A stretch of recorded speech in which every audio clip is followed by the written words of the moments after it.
I was settling in to attend my son's 35th birthday party when a strange mechanic approached me, looked at me with a horrified expression and warned, "Don't go to that party, or you'll have to endure the wrath of the rest of your life." I angrily retorted, "What the hell are you talking about? My son just took his car in for maintenance last week."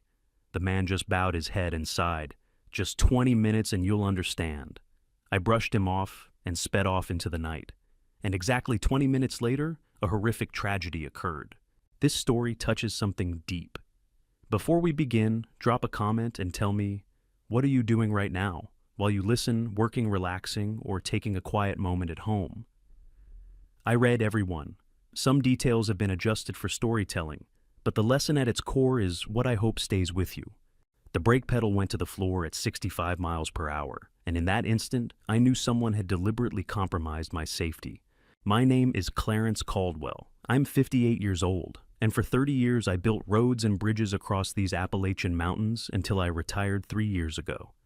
I know how machinery works. I know the difference between mechanical failure and intentional interference. When your foot sinks through a brake pedal like it's pressing through water, when there's no resistance at all, that's not an accident.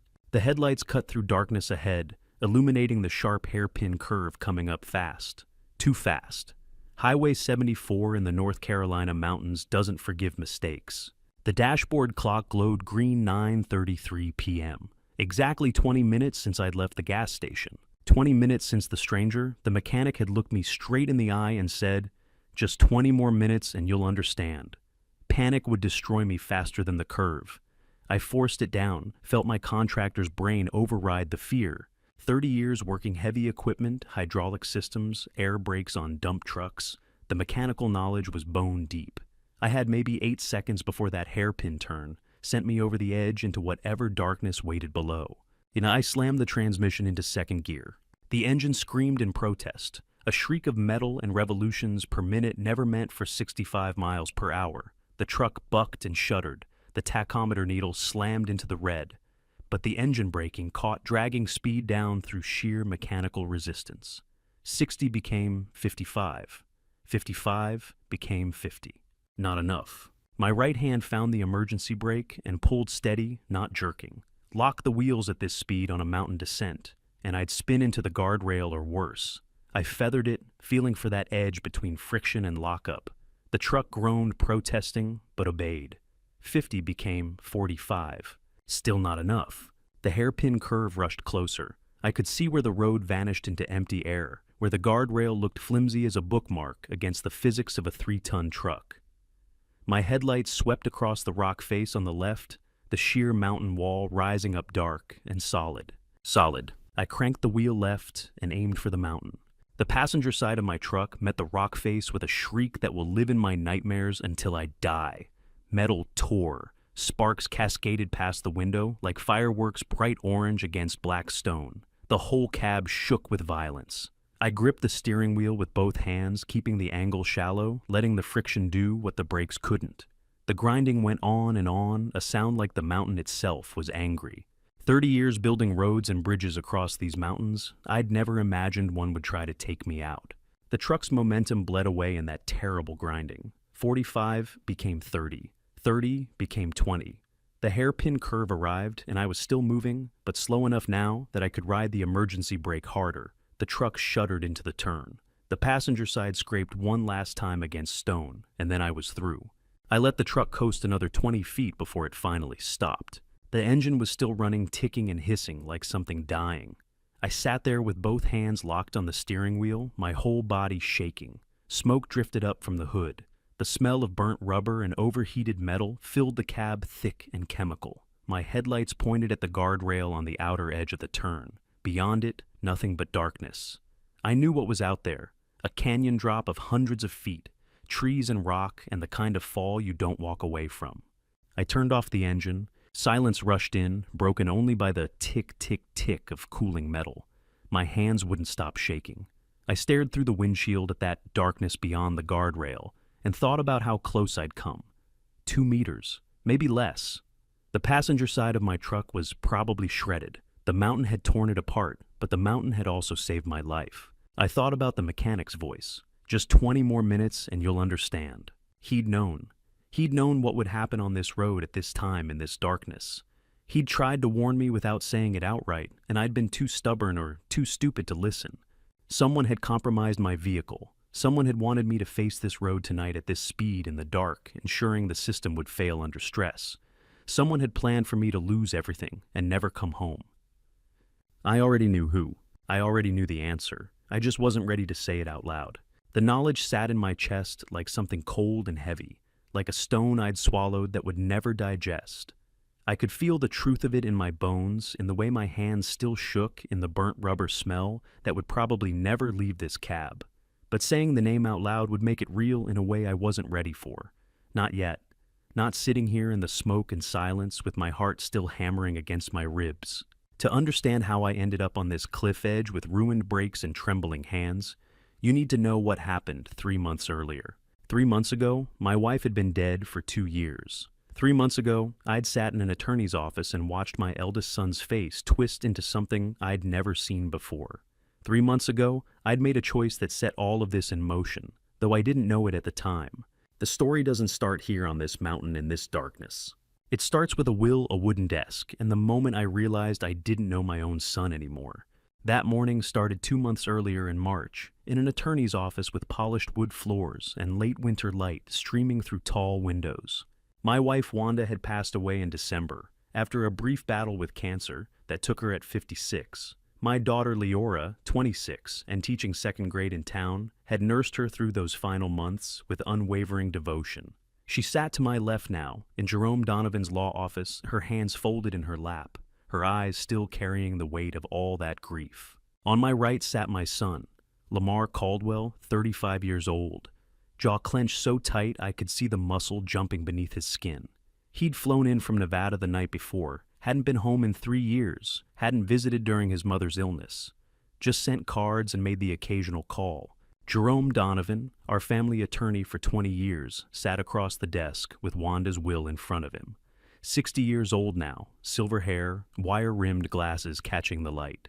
My sister, Arlene, 65, and retired from county administration, sat beside me, her hand already resting on my arm, as if she knew what was coming. Jerome cleared his throat. The last will and testament of Wanda Marie Caldwell. He began, and I felt the room tighten around us. Wanda had told me what she'd written back before the cancer spread to her lungs. I'd asked her if she was sure. She'd squeezed my hand and said, "Leora earned this, Clarence. She stayed. She cared. That matters." Jerome read through the formalities, sound mind legal age witnessed and notarized. Then he got to the distribution. To my beloved daughter Leora Caldwell, in recognition of her devoted care during my final illness, I leave the sum of $650,000, comprising the majority of our savings and investment accounts. Additionally, I bequeath to Leora the 80-acre homestead property and cabin, which has been in our family for 3 generations. Leora made a small sound, half sob, half gasp. Her hand found mine and squeezed. Jerome continued, his voice steady and professional. To my son, Lamar Caldwell, I leave the sum of $50,000 and all personal items of his choosing from the family home, excluding those previously specified for Leora. The silence that followed was like a physical thing. I turned to look at Lamar. His face had gone completely still. Not shocked, something worse. Something cold and calculating behind his eyes, like he was doing math that didn't add up the way he'd expected. This doesn't make sense," he said, his voice flat. "Why would she do this? I'm the eldest son."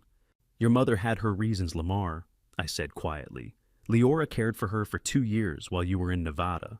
So I get punished for having a career, for trying to make something of myself?" Leora's hand tightened on mine. "Lamar, You didn't what?" He turned to her, and the look on his face made my stomach turn, like she'd stolen something that belonged to him, like she was a thief. "You didn't know Mom was going to cut me out." "She didn't cut you out," Jerome said firmly. "She provided for you. The distribution simply reflects—" Lamar stood up so fast his chair scraped against the floor. He stared at Leora for a long moment, and I saw something in his expression I'd never seen before. Resentment. Pure, undiluted resentment. Then he walked out without another word. Arlene's hand squeezed my shoulder. "Wanda made the choice she thought was right, Clarence. Give him time." But time didn't help. For 2 weeks I called Lamar every single night. 14 nights in a row, sitting at the kitchen table in the cabin with warm yellow light pooling around me and my phone pressed to my ear. 14 nights of ringtones, cold, rhythmic, unanswered. 14 nights of voicemails that said, "Son, it's me. Call me back, please." Nothing. Leora came by on the weekends, anxiety written in every line of her face despite her reassurances. "Dad, Lamar just needs time. Don't worry." But I was worrying. I'd lost my wife 6 weeks ago, and now it felt like I was losing my son too. Some nights I sat in that kitchen and wondered if I'd been wrong, if I should have talked Wanda out of it, if I should have split everything down the middle just to keep the peace. I'd built bridges that spanned rivers for 30 years, but I couldn't bridge 2 weeks of silence between my son and me. On the 15th day, I was sitting on the cabin porch watching the sun drop behind the mountains. The 80 acres stretched out in front of me, land my grandfather had cleared. Land my father had worked, land Wanda had loved. The February cold was starting to bite, but I wasn't ready to go inside yet. My phone rang. Lamar's name lit up the screen. I answered so fast I nearly dropped it. Lamar, his voice came through completely different than I'd ever heard it. Low, trembling, breaking. "Dad," he said, and then he was crying, full gasping sobs that sounded like they were tearing him apart. "Dad, I'm so sorry. I've been sitting here for 2 weeks just thinking about Mom, about what I said, about how childish I was." I sat very still, the phone pressed to my ear. "I was selfish," he continued, his voice raw. "Leora deserved everything Mom left her. She was there. I wasn't. I should have been there and I wasn't, and I took it out on everyone because I was ashamed." "Son, I want to come back," he said. "I want to come help you take care of the place, the way I should have been helping all along, if you'll let me." I sat there on that porch as the last light bled out of the sky, and I felt something loosen in my chest, relief maybe, or hope. How do you say no to your own son when he's crying and asking for forgiveness? "Come on home," I said. The words felt right when I said them. They felt like healing, like maybe we could be a family again even with Wanda gone, like maybe this was the beginning of something better. I didn't know then that I'd just opened the door to the man who would betray me so deeply. I didn't know that every word he'd just spoken was a lie. I didn't know that while I sat there feeling hope for the first time in weeks, my son was already planning how to get what he thought he deserved. I just knew I'd gotten my boy back, and that was either the rightest or the wrongest answer of my life. He came home 3 days later. When Lamar pulled up that first Saturday morning in early February carrying his old toolbox, I wanted so badly to believe that everything would be okay. The sun was just clearing the ridgeline, throwing long shadows across the 80 acres. The air had that sharp February bite that makes your breath visible. He climbed out of his pickup, wearing a flannel shirt I remembered from 10 years ago, back when he'd worked construction summers. The toolbox in his hand was the same worn red metal case I'd bought him when he was 14. I'd engraved his initials on the side LC. Lamar Caldwell, my son. He walked up to the porch and nodded, not quite meeting my eyes. "Thought we could start with that eastern fence," he said. "Posts are rotting through." "I'd appreciate the help," I said. We loaded tools into my truck and drove to the eastern boundary in silence. Not angry silence, something quieter, almost peaceful. The kind of silence two men share when they're about to work with their hands. The fence line ran along a gentle slope marking where our land met the national forest. Some of those posts had been there since my father's time, but time catches everything eventually. 3 posts leaned at bad angles, and 2 more had rotted clean through at the base. Lamar set down his toolbox and pulled out a post hole digger, like he'd been doing this yesterday instead of a decade ago. He positioned it at the first rotten post, centered it perfectly, and started to dig. I watched his technique, flawless.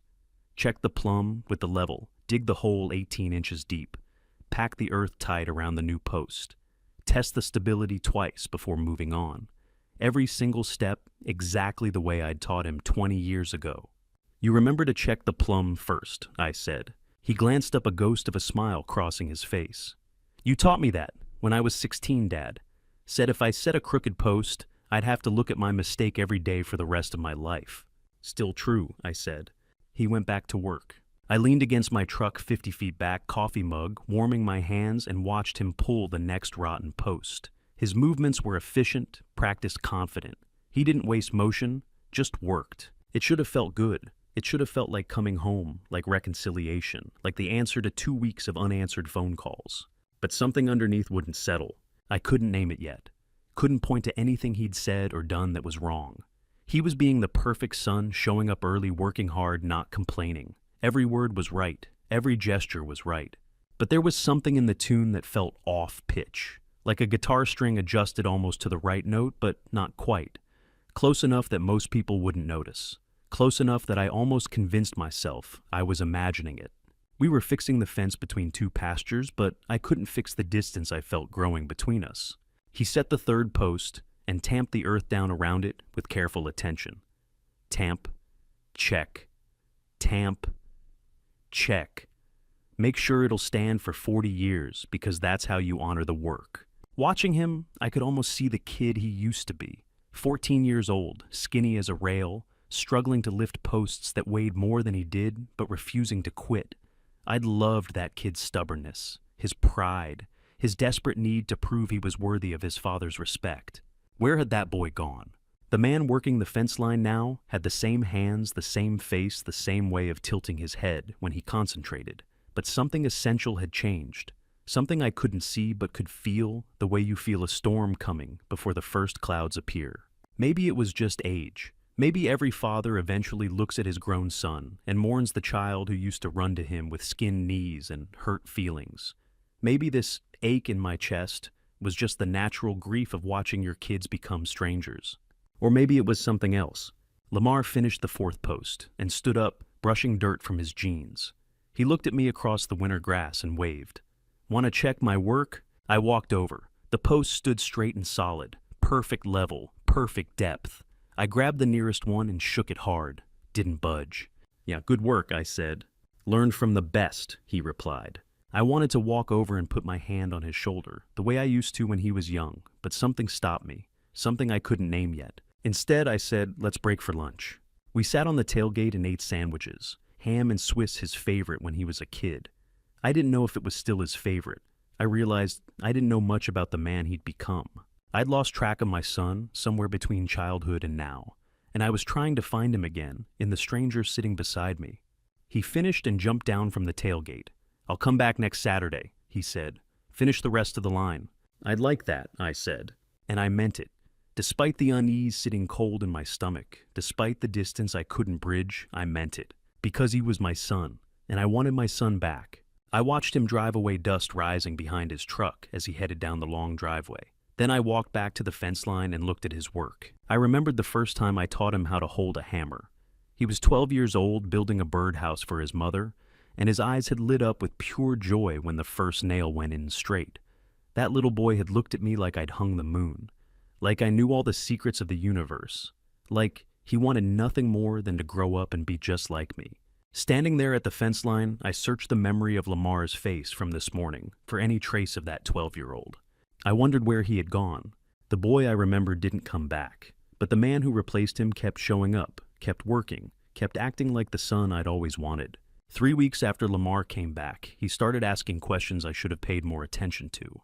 It was late February, a Thursday evening. We'd spent the day clearing brush, and now we sat at the cabin dining table with coffee steaming between us. Warm yellow light pooled around the table. Outside the windows, full dark had settled over the 80 acres. The conversation started casual. Work, weather, whether we should reseed the lower pasture come spring.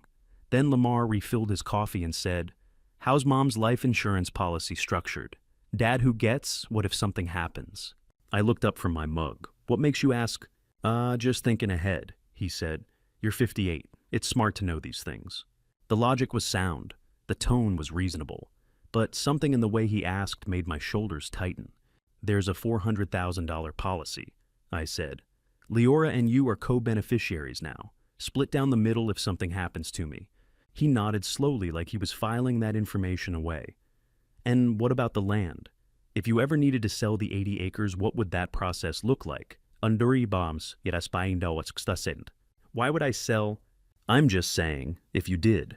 What's the paperwork? How long does it take? Who has signing authority?" I answered honestly because I had no reason not to.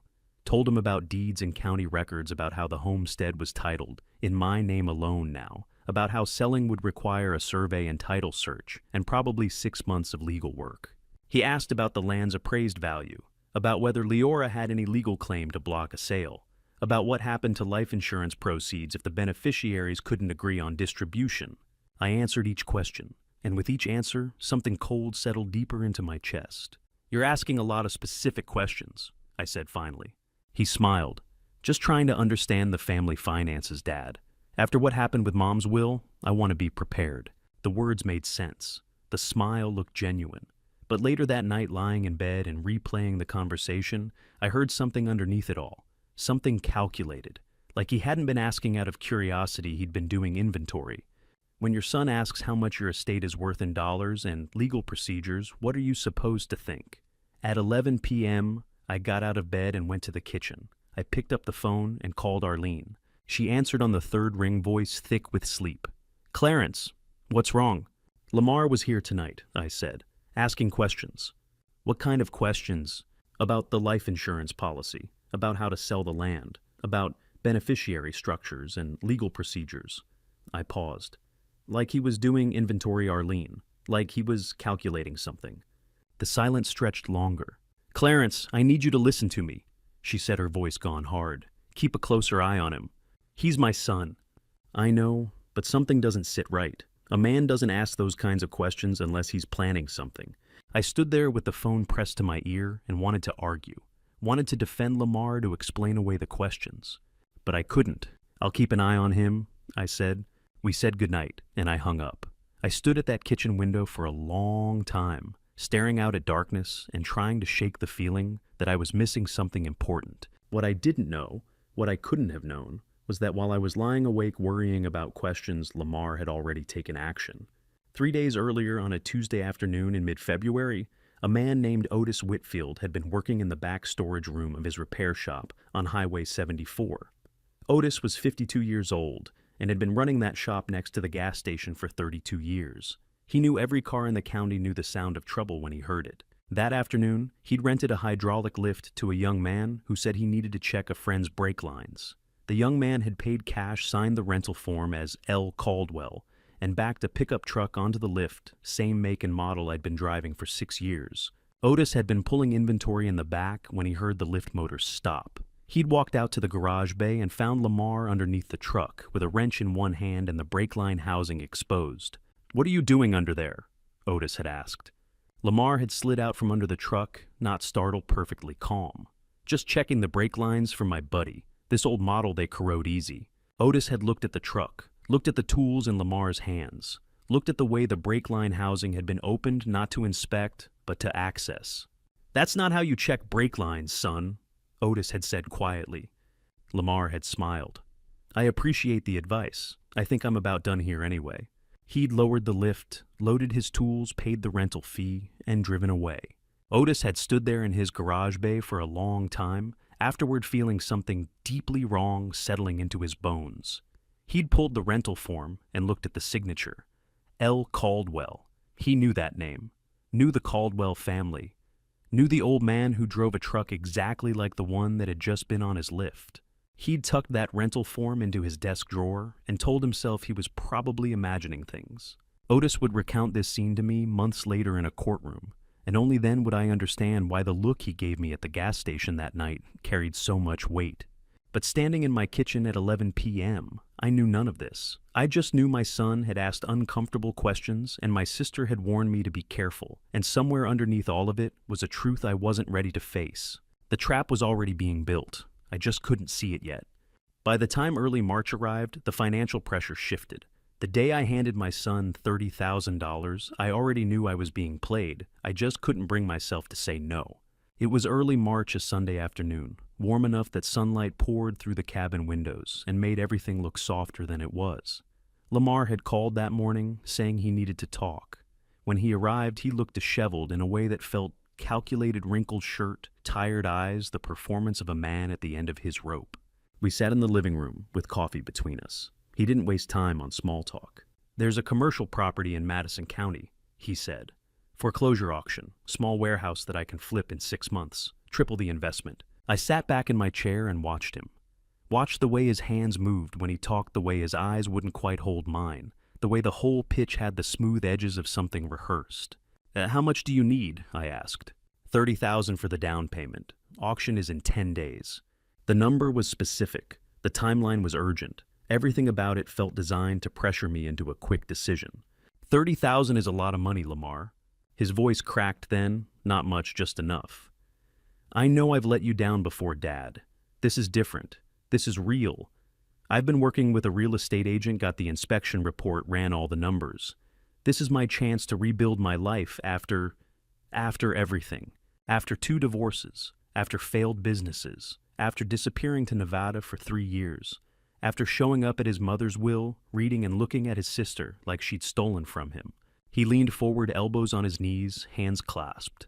"Just this one time, that's all I'm asking. One chance to prove I'm not the failure you think I am." "I don't think you're a failure," I said quietly. "Then help me."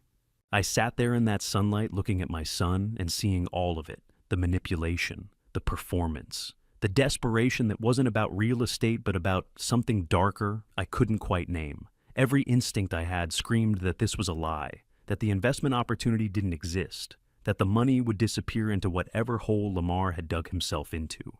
But looking at his face, I also saw the boy I'd held in my arms the day he was born, saw the kid who'd cried when I taught him to ride a bike because he was afraid of falling, saw 35 years of moments both beautiful and terrible, and underneath all of it was the simple fact that he was my son. How do you tell your own son that you see right through him, that you know he's lying when all you want is for the lie to be true? I couldn't. "I need to think about it," I said. He nodded, started to stand, then stopped and looked at me with something that might have been genuine pain. "I'm running out of chances, Dad. This might be my last one." That sentence sat between us for a long moment. "Give me a minute," I said. I walked to my desk in the corner of the room, opened the drawer, pulled out the checkbook from my savings account, the account I'd been building for 30 years, the money I'd earned building roads and bridges across these mountains. I wrote the numbers carefully. 3, 0, comma, 0, 0, 0.00.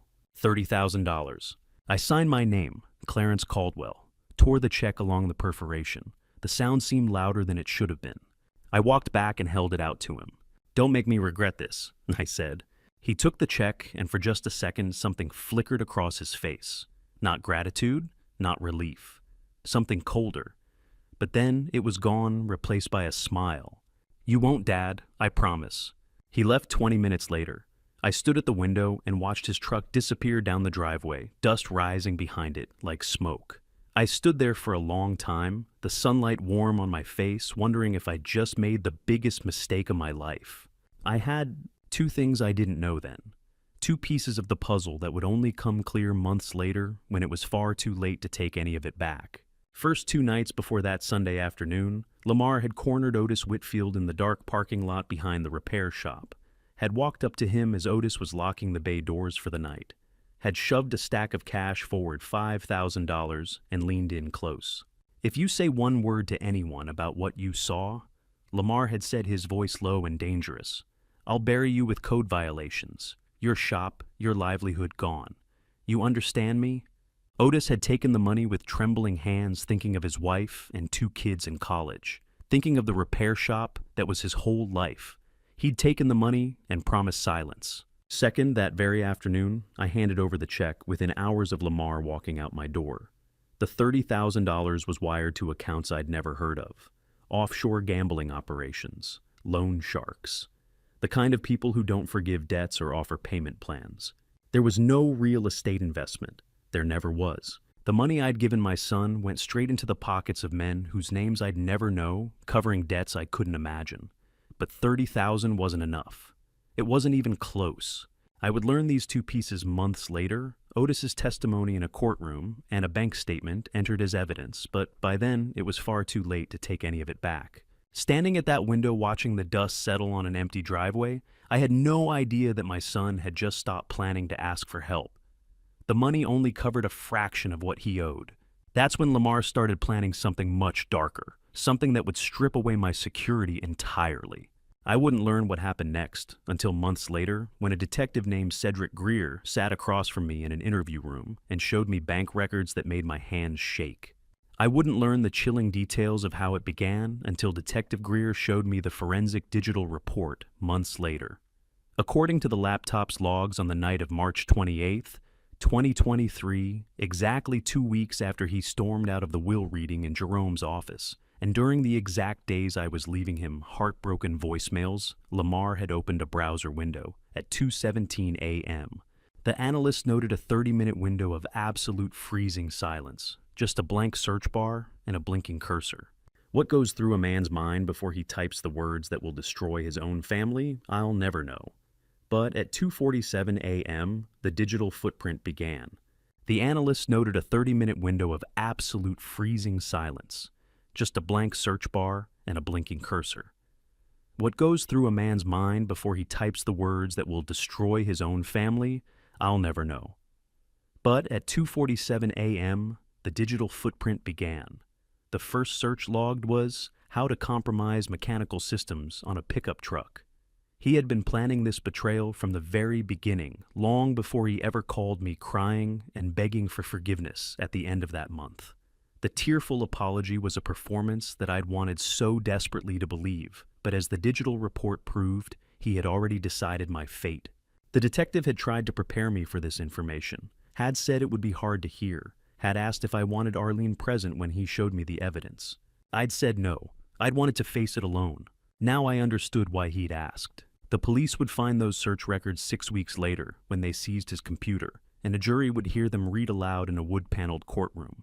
But sitting there listening, I realized something that hurt more than the betrayal itself. The boy I'd raised, the one who used to fall asleep on my shoulder on long drives home, who cried when his dog died and didn't want anyone to see, that boy had grown into a man who researched how to compromise his father's vehicle at 2 a.m. with a whiskey bottle beside the keyboard. I just hadn't known it yet. And while Lamar was sitting in his apartment at 2 a.m, researching brake failures and life insurance payouts, I was about to do something that would hand him the perfect opportunity to try. But that was later.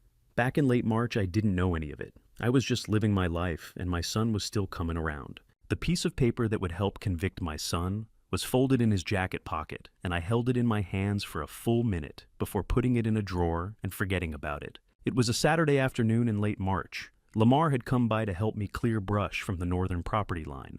We'd worked for 3 hours, then came inside for coffee. He'd hung his worn work jacket on the back of a kitchen chair. Same jacket he'd been wearing since his 20s, faded denim with a tear in the left elbow. After he drove away, I went to hang it up in the mudroom. That's when I felt something in the pocket, a folded receipt. I pulled it out and unfolded it at the kitchen table. Harmon's Hardware in downtown Asheville, dated 4 days prior, Tuesday, March 21st. The line items were specific. Brake line cutting tool, $34.99, metric wrench set. Professional grade, $28.75. Hydraulic brake fluid, 32 ounces, $12.49. Specialty brake line pliers, $11.20. Total $87.43. I sat there looking at those words. Brake line cutting tool, hydraulic brake fluid, the technical names I didn't immediately recognize but knew were mechanical. Vehicle related. Lamar did construction work. He helped friends with vehicle maintenance sometimes. Tools wore out. People needed supplies. There was nothing inherently suspicious about a hardware store receipt. But sitting there in that kitchen with afternoon light slanting through the windows, something in my gut tightened. I thought about Arlene's voice on the phone 2 weeks ago. Keep a closer eye on him. I thought about the questions he had asked. Life insurance, land sales, beneficiary structures. I thought about the $30,000 I'd given him that had disappeared into nothing. And I looked at this receipt, brake line cutting tool. I sat there for a full minute, the paper between my fingers, trying to decide what it meant. Trying to decide if I was being paranoid or protective. Trying to decide if suspecting your own son made you a bad father or a smart one. I chose to believe my son instead of my gut. 30 years of construction work had taught me to trust measurements and solid ground, but I'd forgotten that foundations can rot from the inside out. I folded the receipt carefully, walked to my desk, slipped it into the top drawer next to bank statements and utility bills, Told myself I'd ask him about it next time he came by. Ask casual, no accusation, just curious what project he was working on. I never asked. The next morning was Sunday. I woke up early, made coffee, decided to drive out to check the fence posts in the south pasture before it got too hot. Backed my pickup out of the garage around 8 a.m. The brakes made a sound. Not loud, not alarming, just a high squealing noise when I pressed the pedal at the end of the driveway. And the pedal itself felt different, softer, spongy under my boot instead of the usual firm resistance. I sat there with my foot on the brake engine idling and frowned. The truck was old 15 years, maybe more. Things wore out. Brake pads got thin. Fluid levels dropped. It happened. But the timing felt odd. I pulled back into the driveway, thinking I'd take it into Dale's shop in town on Monday. Dale had been my mechanic for 15 years. I trusted him. That's when Lamar's truck turned into the driveway. He climbed out carrying a paper bag donuts from the bakery in Hendersonville, our Sunday breakfast tradition from when he was a kid. He walked up grinning, and for a second, he looked exactly like the boy I remembered. "Morning, Dad." "Morning," I said. He noticed I was standing beside the truck instead of already working. "Something wrong?" "Its brakes are making this weird squealing sound," I said. "Pedal feels a little soft." His expression shifted immediately. Concern focused the face of someone who knows vehicles. "How soft?" "Not terrible, just noticeable." He set the donuts on the hood and walked around to the driver's side. "Mind if I check?" "Go ahead." He climbed in, started the engine, pressed the brake pedal a few times. I watched his face through the windshield, watched him frown slightly, test it again, then climb back out. "Could be air in the lines," he said, "or the pads are getting thin. Hard to tell without putting it on a lift." "I'll take it to Dale's tomorrow." "Let me take it to my buddy's shop," Lamar said quickly.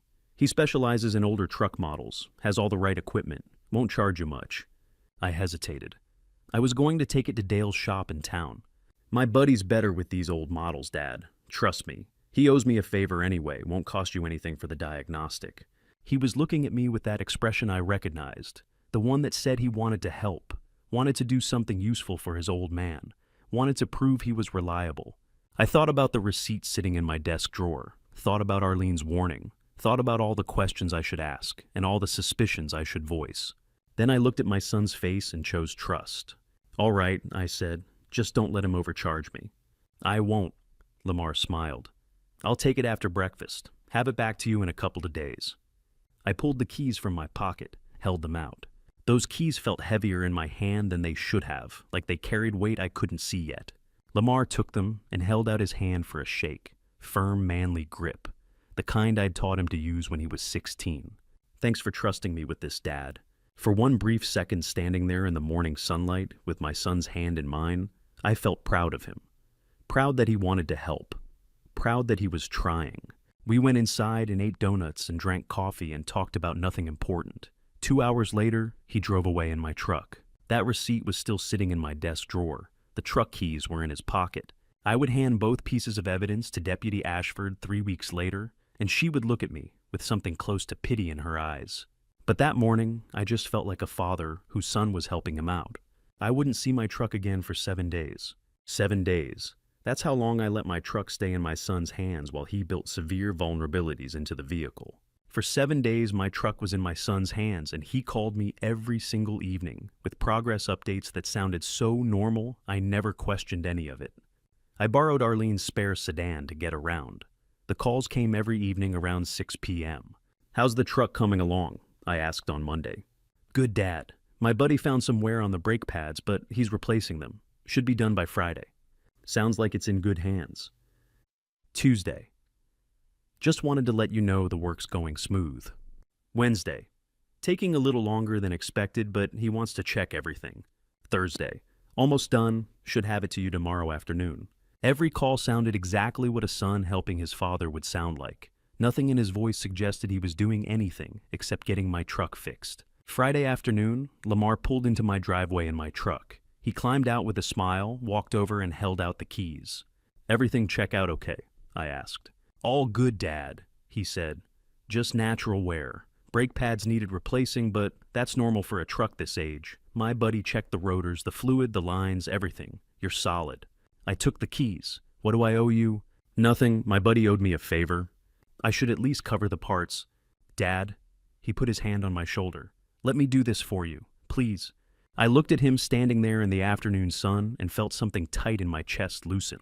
Maybe the reconciliation was genuine. Maybe he really was trying to be a better son. "Thank you," I said. After he left, I took the truck for a test drive around the property, down to the south pasture gate and back through the dirt roads, 15 miles per hour, maybe 20 on the straightaways. I tapped the brake pedal repeatedly. Responsive, solid pressure, good stopping power. I pressed harder. The truck slowed smoothly, no squealing, no spongy give. I'd spent 30 years trusting my hands to tell me when something was wrong with machinery, but my son had spent 35 years learning exactly how I thought. Mechanical compromise was engineered to fail only under sustained high-speed use, under the kind of hard braking you'd need on a steep mountain descent. Lamar knew I'd tested at low speed first. He'd counted on it, and I'd done exactly what he expected. I parked the truck that evening feeling satisfied, feeling grateful, feeling like maybe we were finding our way back to something that looked like family. The following Tuesday evening, Lamar called again. This time his voice had a different tone, warmer, slightly vulnerable. "Hey Dad, I wanted to ask you something." "What's that?" "My birthday's next Wednesday. I'm turning 35. He paused. "I'd really like to have a small dinner at my apartment. Just family, you and Leora. Nothing fancy, just a chance to celebrate together after everything that's happened." Yes, I felt something warm spread through my chest. This was healing. "Of course I'll be there," I said. "Wouldn't miss it." "Thanks, Dad. That means a lot." Another pause. "Dinner's at 8. Leora's coming around 7:30 if you want to ride together." "I'll drive myself. Give me the address again." He gave it to me. East Asheville, 45 minutes from the homestead, if I took Highway 74 through the mountains. "But drive safe on those mountain roads," Nahi said. When your son invites you to his birthday dinner and says, "Drive safe on those mountain roads," do you hear it as concern or instruction? I heard concern. I heard a son who cared about his aging father making a nighttime drive through treacherous terrain. I should have heard the calculation underneath. Thursday afternoon, I stopped by Arlene's house in Hendersonville for coffee. We sat at her kitchen table. "How's the truck running?" she asked. "Good. Lamar had his friend check it over. Brakes needed some work, but they're solid now." She nodded, poured more coffee. Then, casual as anything, "I saw Lamar's car parked at that repair shop on Highway 74 a couple weeks back. The one right next to that gas station. Didn't know he knew anyone over there." I felt something flicker in my mind, a question I should ask.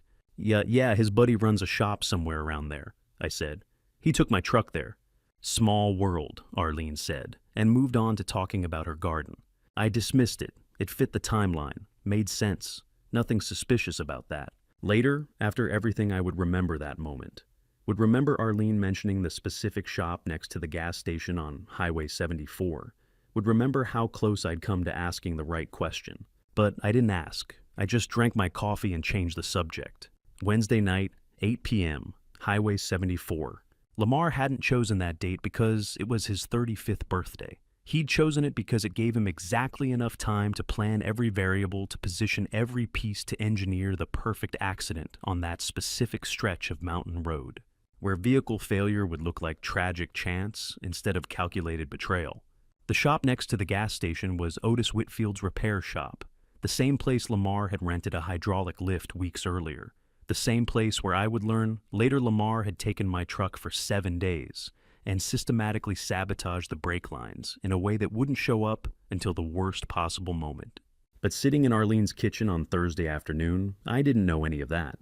I had 5 days until Wednesday, and I spent every one of them looking forward to that dinner, like it was a new beginning instead of an ending. Wednesday was supposed to be a new beginning, a celebration, a chance for my family to heal. The last time I felt truly at peace was Tuesday evening, sitting on my porch with my daughter watching the moon rise over the mountains, less than 24 hours before someone tried to compromise my safety. May 14th, 2023, Tuesday, around 7 p.m. Leora drove up to the homestead after teaching her second graders, brought leftovers from her week's meal prep from my freezer. We carried groceries inside together, her telling me about her students' end-of-year projects, me listening to the life in her voice and feeling grateful. "You excited about tomorrow night?" she asked, loading containers into the freezer. "I am," I said. "It'll be good to sit down together, just the three of us." She smiled. "Lamar's really trying, Dad. I can see it." We made tea and moved to the back porch. The full moon was rising over the eastern ridge, turning the mountains silver. Crisp mountain air carried the smell of pine and early summer. Cricket song filled the darkness. We sat in the rocking chairs Wanda and I had bought 20 years ago, steam rising from our mugs. Leora was quiet for a while. Then, "Are you happy, Dad?" Simple question. Weighted with everything: Wanda's death, the will, Lamar's anger and reconciliation, all the months of grief and tension and uncertainty. I looked out over the 80 acres bathed in moonlight. My grandfather's land, my father's land, my land, Wanda's land, the place where I'd raised my children and built my life. Yeah, honey," I said. "I'm happy. Things are finally settling down." "I'm glad," she said softly. "Mom would want that." That Tuesday evening felt like the world holding its breath, perfect stillness before the storm breaks, when you can almost hear the change coming, but choose not to listen. We sat there until the moon cleared the ridge and climbed into open sky, until the tea went cold, until Leora said she needed to get home and grade papers. I walked her to her car, hugged her goodbye, watched her taillights disappear down the long driveway. That was the last moment of pure, uncomplicated peace I would ever experience. The next night, Wednesday, May 15th, 2023, 9 p.m. I drove toward Lamar's apartment for his birthday dinner. I was running slightly late, had spent too long finishing evening chores, but I wasn't worried. 45 minutes through the mountains, and I'd be there. Highway 74, cut through darkness, my headlights carving a tunnel through mountain night.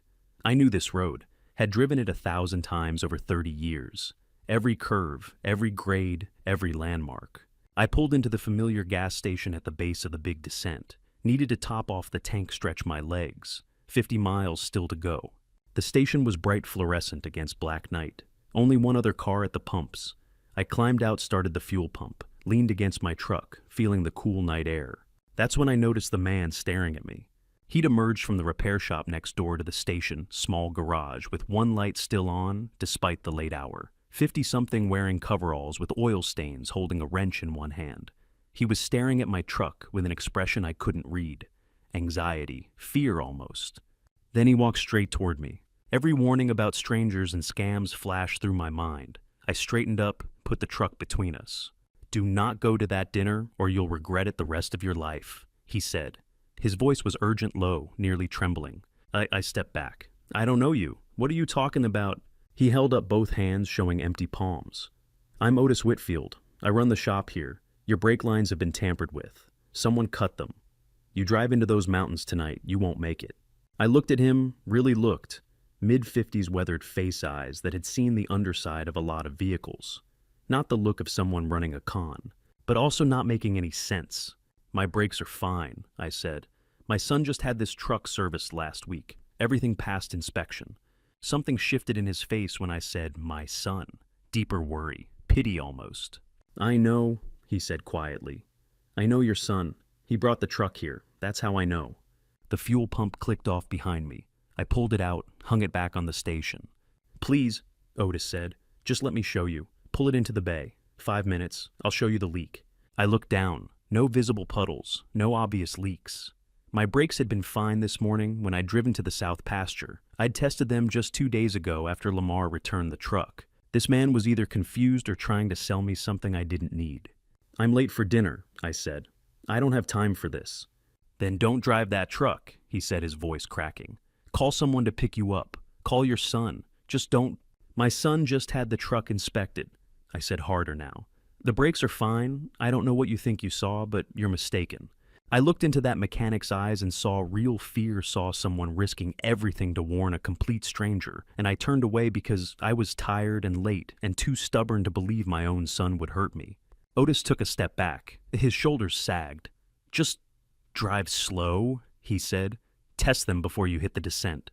I got back in my truck without answering. Through the windshield, I could see him still standing there in the fluorescent light.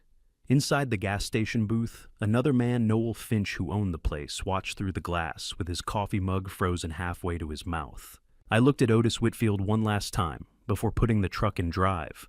Those weren't the eyes of someone running a scam or trying to confuse me. They were the eyes of a man watching someone walk toward a cliff edge and being powerless to stop it. But I drove anyway. I drove away from that gas station toward the mountains, toward Lamar's apartment, toward a birthday dinner that was never going to happen. 28 minutes later, at exactly 9:33 p.m., my brake pedal would go to the floor at 65 miles per hour on a hairpin turn, and I would understand exactly what Otis Whitfield had been trying to tell me. I drove into the mountains thinking about birthday cake and reconciliation and second chances. 28 minutes after I drove away from that gas station, the brake pedal went to the floor, and I had 8 seconds to fight for my safety. Highway 74 climbed steeply through mountain darkness, my headlights carving a tunnel through black. The road twisted upward, grade increasing with every mile. I was thinking about Lamar's apartment, about what I'd say when I got there, about whether Leora would already be waiting. The dashboard clock glowed green 9:32 p.m. Exactly 20 minutes since I'd left the gas station. Exactly 20 minutes since Otis Whitfield had looked at me with desperate eyes and said words I'd dismissed as crazy. The road peaked, started to descend. I tapped the brake pedal once lightly, just testing as I approached the descent. The pedal felt softer than it should have, spongy, not alarming enough to stop, but enough to notice. Otis's voice echoed in my memory. 20 more minutes, and you'll understand. I shook it off. My brakes were fine. Lamar had just had them serviced. The road dropped away into darkness, the grade steepening with every 100 feet. Centerline reflectors flashed past faster. My speed crept to 60, then 65. The descent was pulling me down, gravity adding weight to the truck. Ahead, I saw the hairpin turn. Sharp right curve. Cliff drop on the left side, where the mountain fell away into canyon darkness. Mountain wall on the right, solid rock face rising up into black. I pressed the brake pedal to slow for the curve. The pedal sank, kept sinking, went all the way to the floorboard with zero resistance. Nothing. My foot pumped uselessly against metal. The brake pedal was just a piece of floor, now offering nothing, connected to nothing, doing nothing. The hairpin turn rushed closer, maybe 8 seconds away at my current speed. Beyond it, empty space.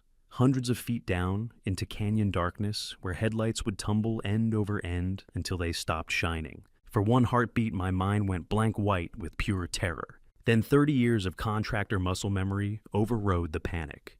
No time to think, only react. My right hand slammed the transmission into second gear. The engine screamed in violent protest, a shriek of metal and revolutions never meant for 65 miles per hour. The tachometer needles slammed into the red, but the engine braking caught, dragging speed down through sheer mechanical resistance. 65 became 60. 60 became 55. Not enough. The hairpin turn was 6 seconds away. 5, 4. My left hand found the emergency brake and pulled steady, not jerking, because locking the wheels at this speed would spin the truck off the cliff just as surely as the curve would. I feathered it, feeling for that edge between friction and lockup. 55 became 50. 50 became 45. Still not enough. 30 years building roads and bridges taught me how metal fails under stress, how gravity and momentum calculate death. And in that moment, those 30 years were the only thing keeping me alive. The hairpin curve arrived. I could see where the road vanished into empty air, where the guardrail looked flimsy as paper against 3 tons of truck. I cranked the wheel left and aimed for the mountain. The passenger side of my truck met the rock face with a shriek that will haunt me until I die. Metal tore. Sparks cascaded past the window, like fireworks bright orange against black stone. The whole cab shook with violence. I gripped the steering wheel with both hands, keeping the angle shallow, letting the friction do what the brakes couldn't. The grinding went on, a sound like the mountain itself was angry. 45 became 30. 30 became 20. The emergency brake fought against momentum. The engine screamed against velocity. The mountain wall scraped away speed in showers of sparks and tearing steel.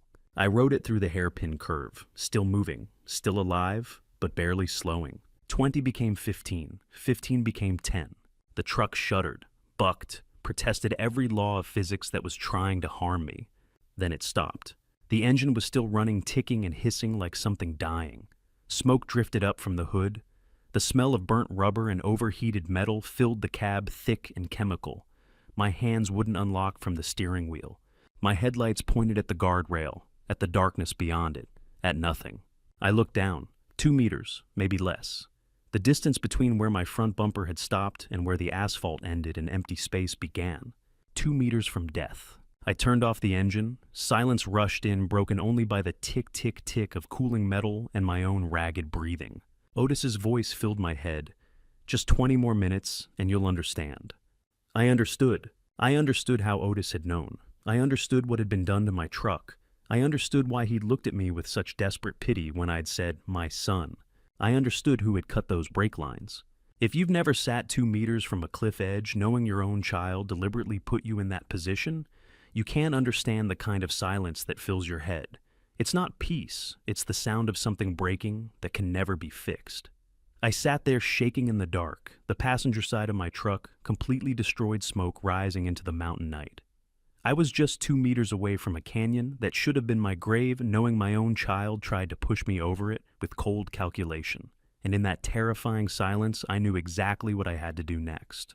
I sat there in that smoking truck cab, hands still locked on the steering wheel, staring at the darkness where I should have died.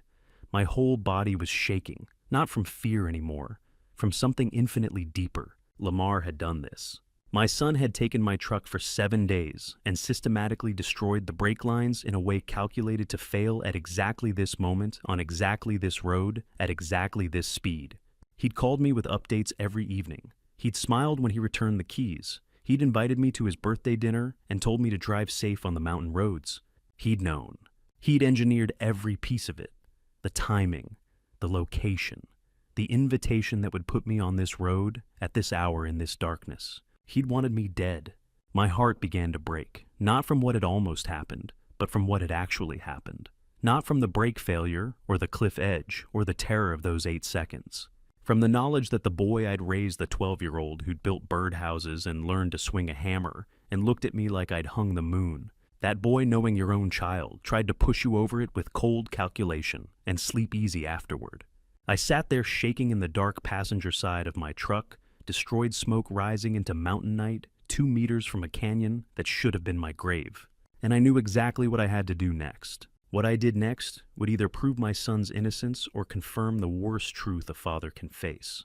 The hardest phone call I've ever made was to my own son, knowing he'd just engineered this trap. I sat in that smoking truck cab on the mountain shoulder at 9:40 p.m., hands finally stopped shaking, pulled my phone from my pocket and stared at the screen. The smart thing would have been to call 911 first, report the brake failure, get help, start an investigation. But I needed to know. Needed to confirm what I already understood in my bones. Needed to hear it in his voice and his words, in the specific way he responded to the news that his father had just survived what should have been certain death. I scrolled to Lamar's contact, thumb hovering over the call button. One phone call would prove everything or shatter my last desperate hope that maybe I was wrong. Maybe there was another explanation. Maybe the brake failure was just terrible timing, and my suspicions were the paranoid delusions of a grieving man who'd lost his wife and couldn't bear to lose his son, too. I pressed the call. 2 rings, he picked up. "Hey, Dad, you close, I've got dinner warmed up." His voice was bright, expectant, like he was waiting for good news, like this was just another Wednesday night, just another family dinner, just another chance to celebrate together. I could hear background noise, TV, playing casual sounds of an apartment on an ordinary evening. I forced my voice to stay perfectly flat, emotionless, clinical.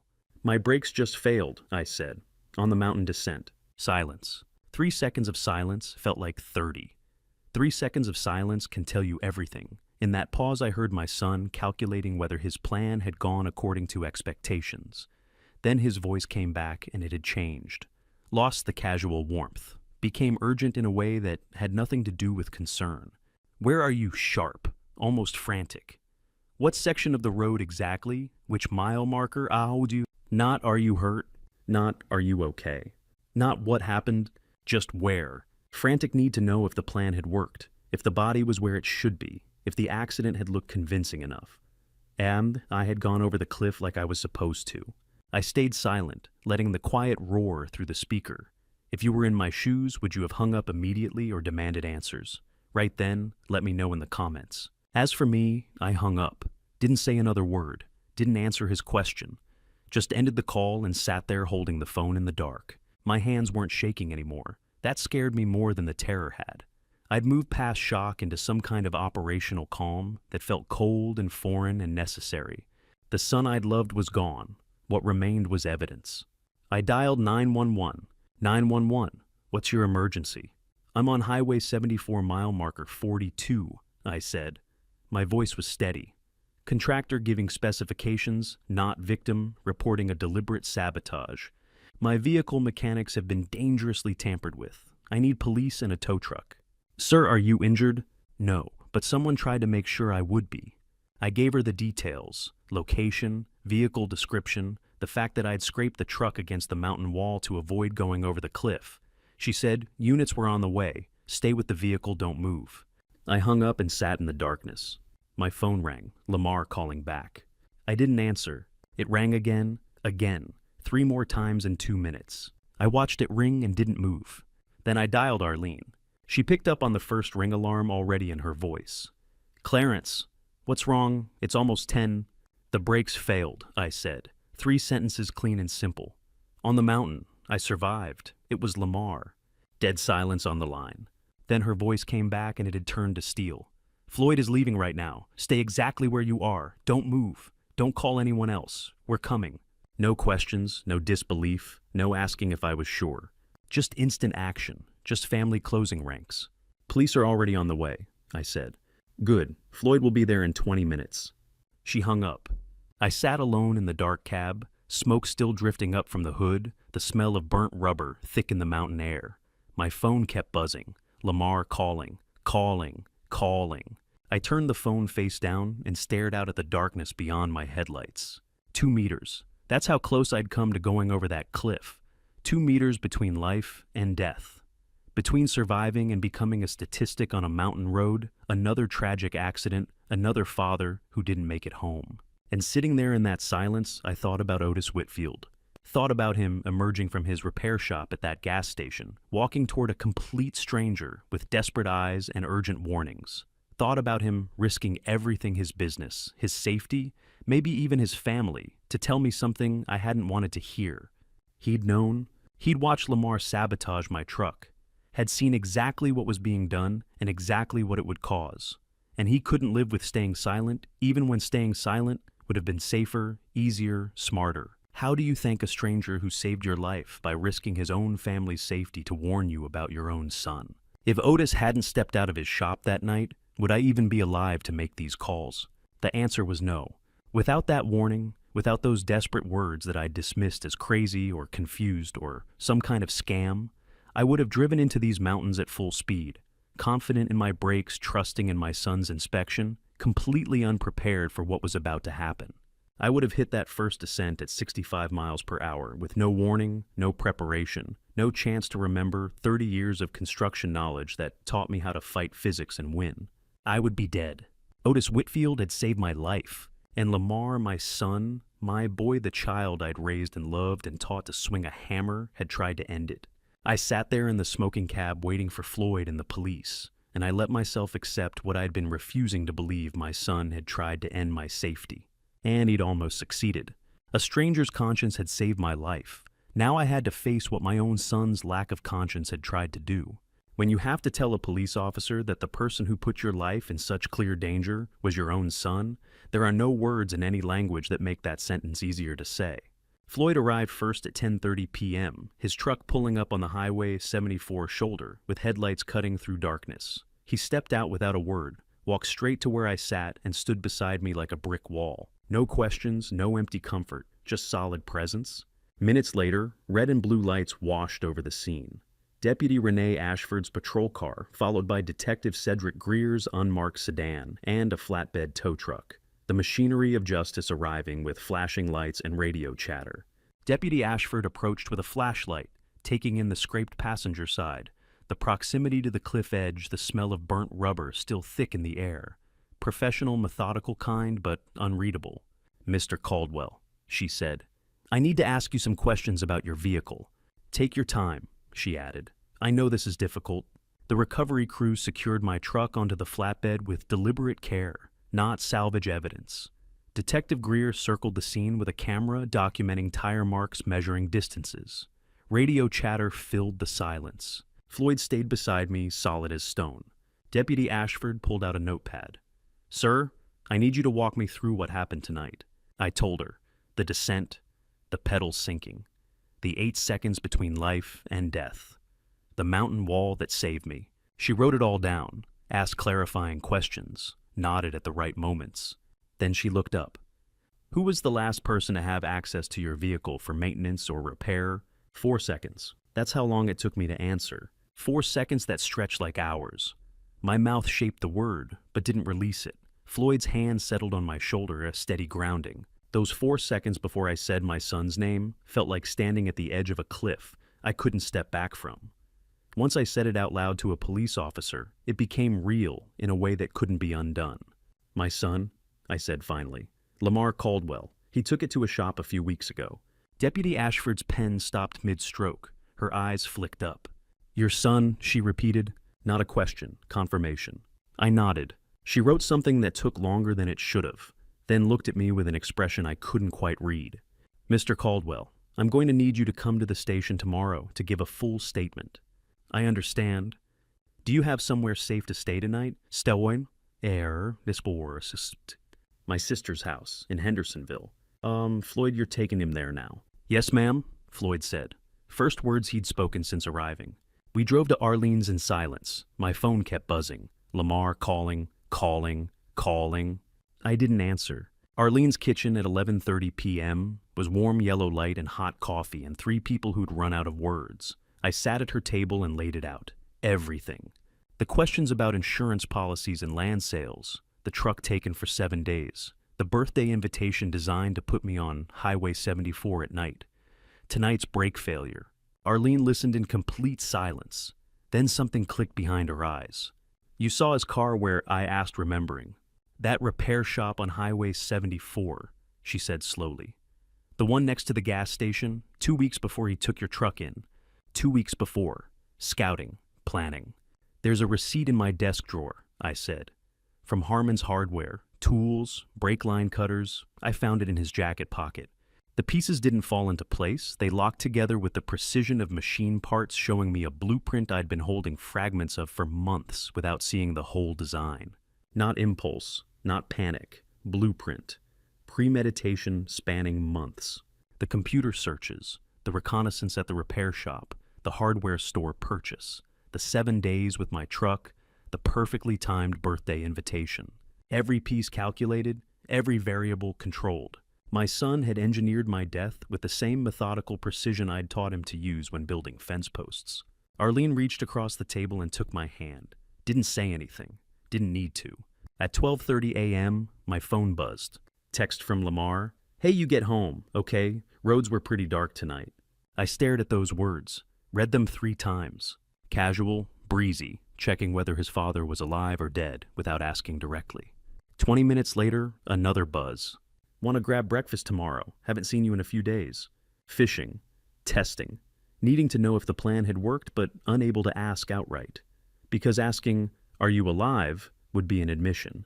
But asking about breakfast was just a son checking in on his father, except I knew better now. Arlene and Floyd watched me in silence as I read both messages. I set the phone face down on the table, watched the screen go dark. Didn't reply. Wouldn't reply. Would never reply to him again. Not to his fishing questions, not to his fake concern, not to anything he would ever say or write for the rest of his life. The boy I'd raised was gone. What remained was evidence. Tomorrow morning, I said quietly, I'm going to the sheriff's station. I'm giving them everything. The receipt, the timeline, all of it. Arlene nodded. Good. He's my son. He tried to destroy you, she said. Not harsh, just fact. I know. Floyd stood up. Guest room's ready. You should try to sleep.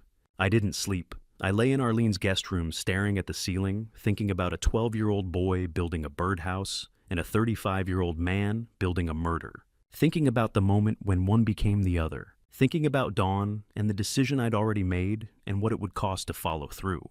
By morning, I would walk into the sheriff's station and hand them everything they needed to put my son in prison. Or I wouldn't. And one of those choices would define who I was for whatever years I had left. By dawn, I'd made my choice. Now I had to live with it. I sat on my sister's porch watching dawn break over the Blue Ridge Mountains and asked her the question that would seal my son's fate. If it were you, what would you do? May 16th, 2023, 5:30 in the morning. I hadn't slept, had been sitting on Arlene's front porch since 4 a.m., watching darkness give way to gray light, then pink, then gold.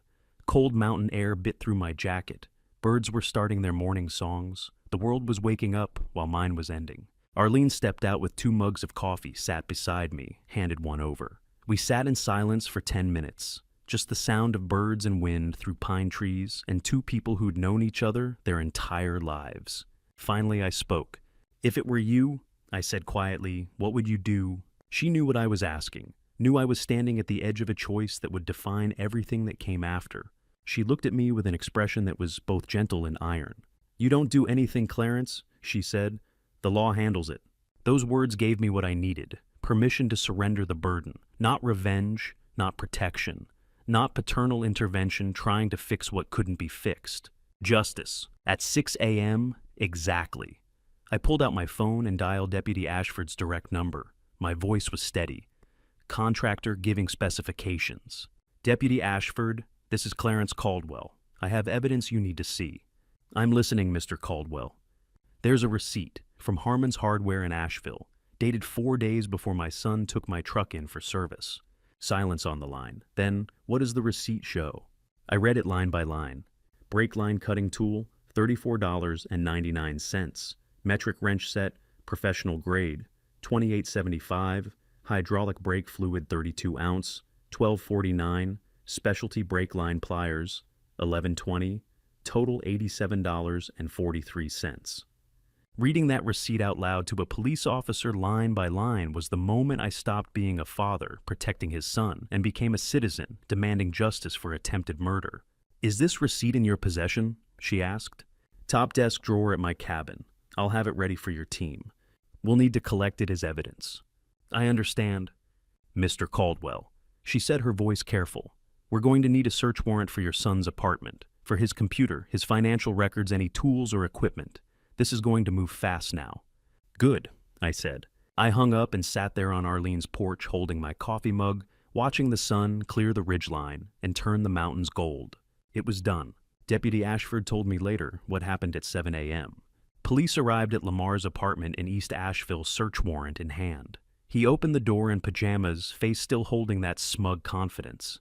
The confidence of a man who thinks his father is dead on a mountainside somewhere, and the plan worked perfectly. She said she watched that confidence drain to ash when Detective Greer started bagging the specialized tools from his closet, when the forensic tech began imaging his computer hard drive, when the financial analyst photographed bank statements and wire transfer receipts. Every piece of the blueprint cataloged, documented, sealed as evidence.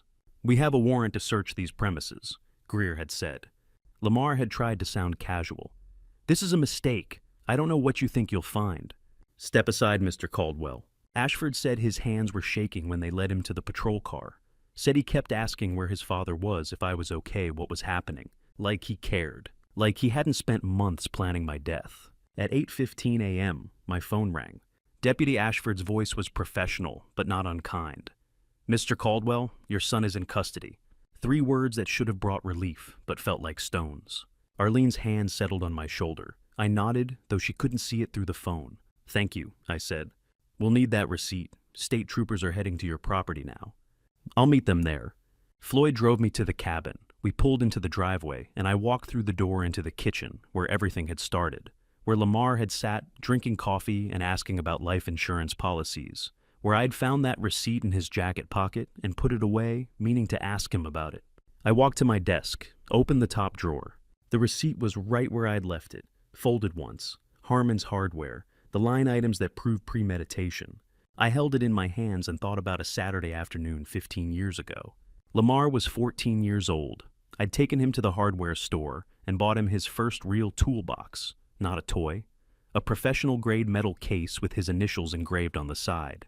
LC. His eyes had lit up like Christmas morning when I opened it and showed him each tool, told him the name of every piece: hammer, wrench, pliers, screwdriver, level. Taught him how each one had a purpose, a proper way to be used, a respect that needed to be given to the craft. "And these are real tools, son," I'd said. "Take care of them, and they'll take care of you." He'd looked at me with pure joy, pure pride, like I just handed him the keys to the kingdom. If you've never had to hand over evidence that will send your own child to prison, you can't understand the weight of paper, how something that costs $87 can measure the exact price of a father's heartbreaking. I'd taught him everything he knew about building and fixing, taught him how tools worked, how systems fit together, how metal could be shaped and joined and made into something useful. I'd taught him how brake lines connected, how hydraulic fluid transferred pressure, how a single cut in the right place could cause catastrophic failure. I'd taught him everything, and he'd used it all to plot against my life. The state troopers arrived 10 minutes later. I handed them the receipt without a word, watched them seal it in an evidence bag, sign the chain of custody form, thank me for my cooperation. Then I sat alone in that empty cabin and let myself cry for the boy who'd held that toolbox with such pride and the man who'd used those same charms to try to harm his father. I'd taught my son how to use tools. He'd taught himself how to use them for destruction. The day after my son was arrested for endangering my life, I sat in a windowless conference room and listened to a detective read his internet search history out loud, like a shopping list for fraud and endangerment. May 17th, 2023.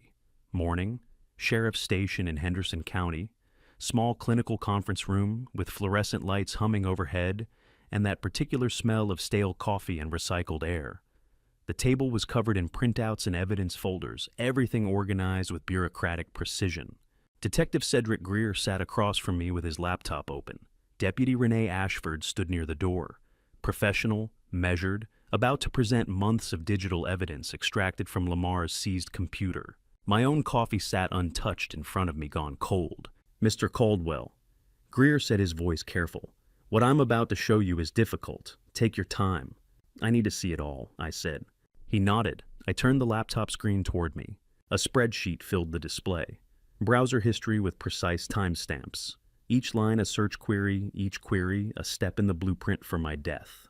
Greer read them aloud in a flat professional voice. March 17th, 2:47 a.m. How to simulate brake failure on pickup truck. He paused, let that sink in, then continued. March 17th, 2:51 a.m. Investigation protocols mountain road accidents. Another pause. March 17th, 2:58 a.m. Life insurance payout, accidental versus mechanical fault. March 17th, 3:12 a.m. How long before brake line tampering fails? He kept reading. Each search query is documented. Each timestamp is preserved, building an unshakable timeline of premeditated intent spanning weeks. Each search is time-stamped and recovered from the hard drive, Greer said. The forensic analyst verified the computer's internal clock against internet service provider logs. These dates and times are accurate. I sat there listening to my son's murder research being recited like a grocery list. The clinical precision of it was somehow worse than rage would have been. This wasn't the heat of the moment. This wasn't impulse or panic. This was methodical, calculated research. Hearing those search terms read aloud in a detective's flat professional voice, each one a nail in a coffin I'd spent 35 years building with love, felt like watching my son die in real time while knowing he was trying to harm me. Greer pulled up a calendar on his laptop, clicked to March 2023. The data doesn't lie, Mr. Caldwell, Greer said, pointing at the screen. Lamar executed those searches on March 28th while you were still leaving him heartbroken voicemails begging for a connection. Before he ever called you back to stage his big reconciliation, he was already calculating the velocity of a 3-ton truck on a mountain descent. 3 days. I'd sat in Jerome Donovan's office on March 14th and watched Lamar's face twist with rage. He'd stormed out, stopped answering my calls. And on March 17th at 2:47 in the morning, he'd started researching how to compromise my vehicle. You were calling him during this period, Greer asked. Every night, I said. My voice sounded hollow. For 2 weeks straight, he wouldn't answer, wouldn't respond to voicemails.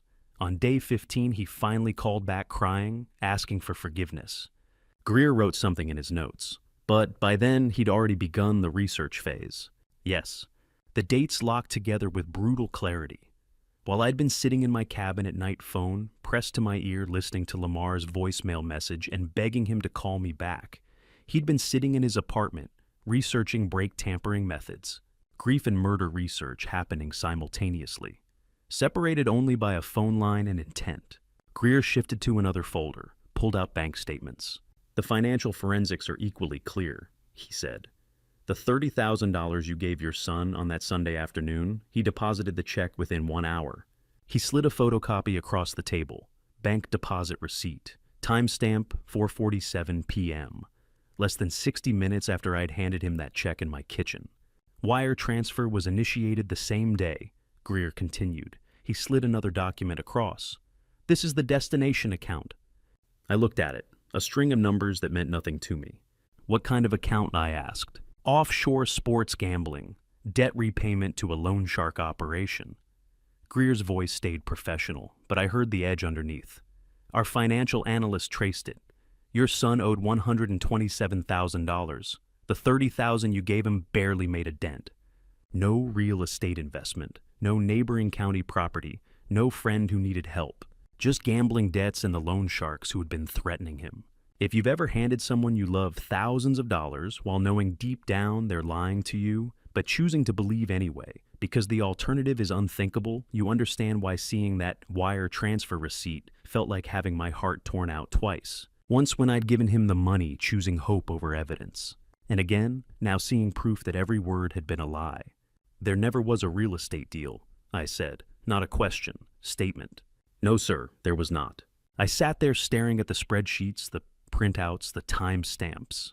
Months of my son's calculated planning laid out in sterile bureaucratic format. I remembered that Sunday afternoon, the way Lamar had looked at me when I'd written that check. Grateful, earnest, like I was saving his life instead of funding the murder he'd already planned. The handshake afterward, firm, manly, the kind I'd taught him to use when he was 16. Every word was a lie. Every gesture was performance. Mr. Caldwell, Greer said gently, I know this is a lot to process. We can take a break if you need. No, I said. What else? He exchanged a glance with Deputy Ashford. She'd been standing quiet near the door this whole time watching. She walked over, didn't sit, just looked at me with an expression I couldn't quite read. Not pity, not sympathy exactly. Understanding maybe. Recognition that some pain exists beyond the reach of words. She didn't offer comfort or platitudes about time healing or justice being served. I think she knew watching my face as I stared at those bank statements and search histories and timestamps that words were completely useless right then. Some kinds of pain exist in a place language can't reach. I'd given my son everything, my knowledge, my love, my money, my trust, and he'd used every single piece of it to plan my death. The digital evidence showed me what my son had planned. The surveillance footage showed me where he'd practiced. Noel Finch walked into the sheriff's station carrying a USB drive that would prove my son had rehearsed my murder. May 19, 2023, 2 days after Detective Greer had shown me the computer searches and bank statements.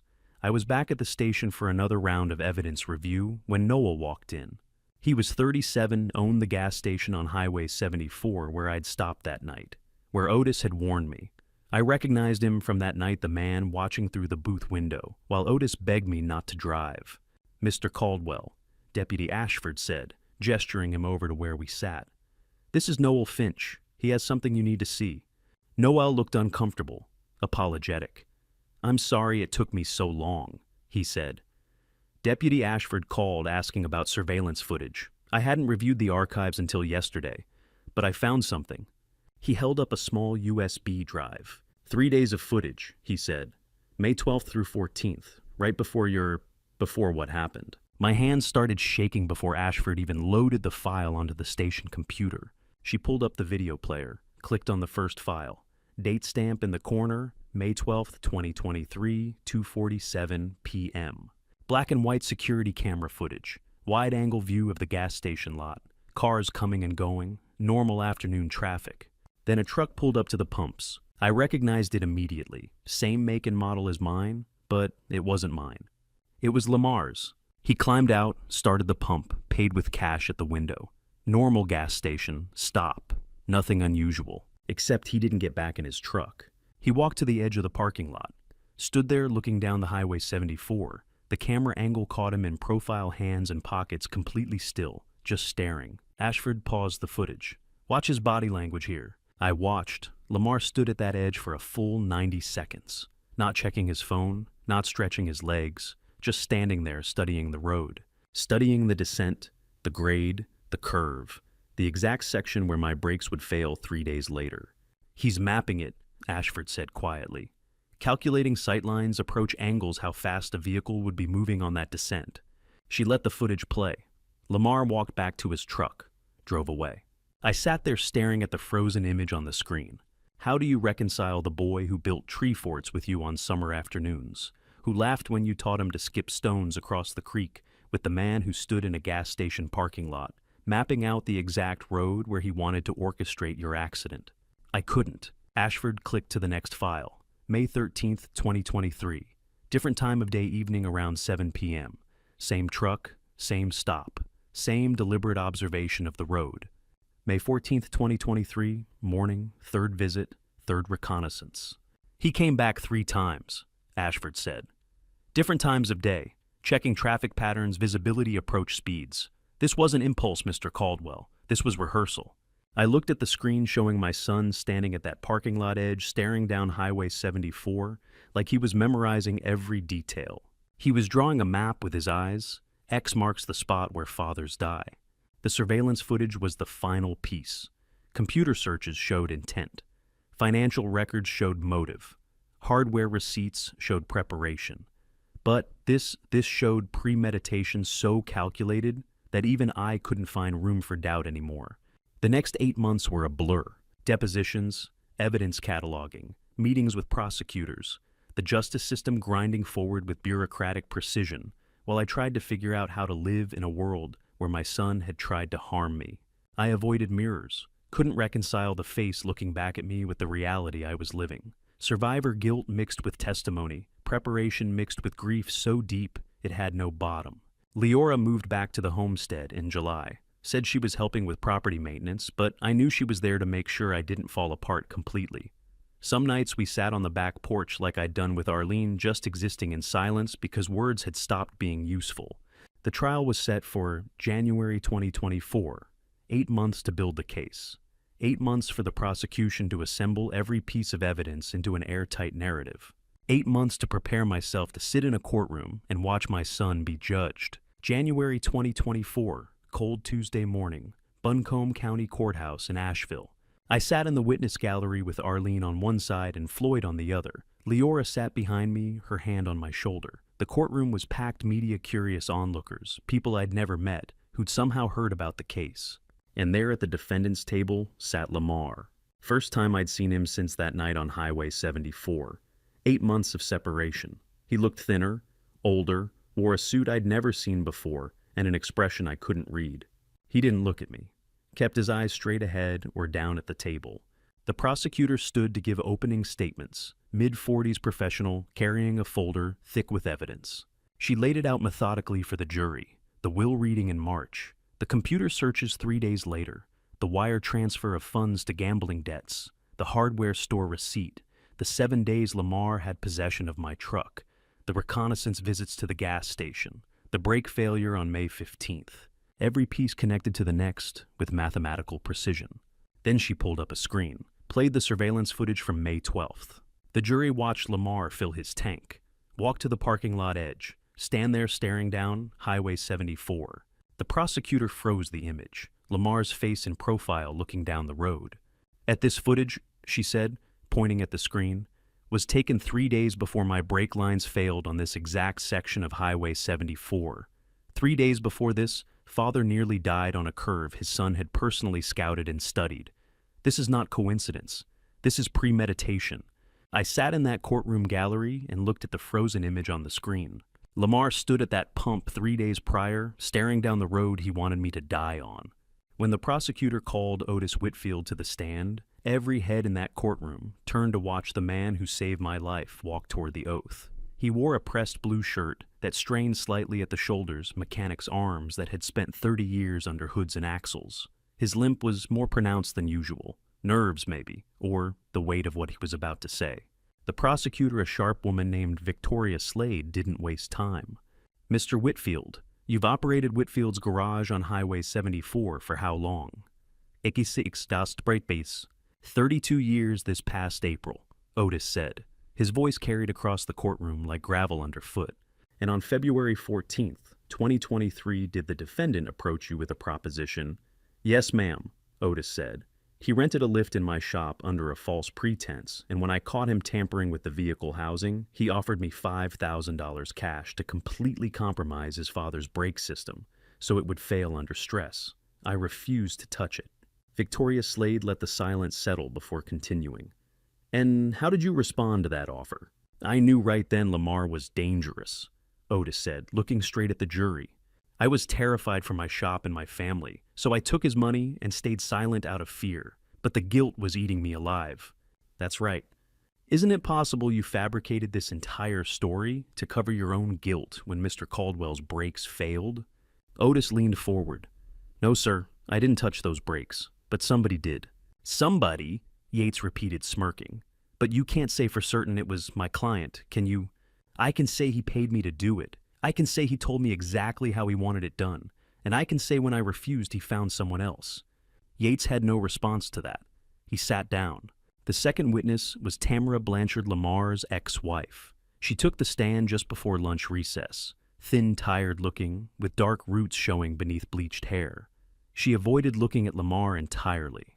Victoria Slade handed her a printed text message thread. Ms. Blanchard, do you recognize these messages? Tamara's hands shook as she held the pages. Yes. Lamar sent these to me in March of 2023. Would you read the message dated March 22nd aloud for the jury? Tamara's voice cracked. It says, "Old man has $400,000 policy.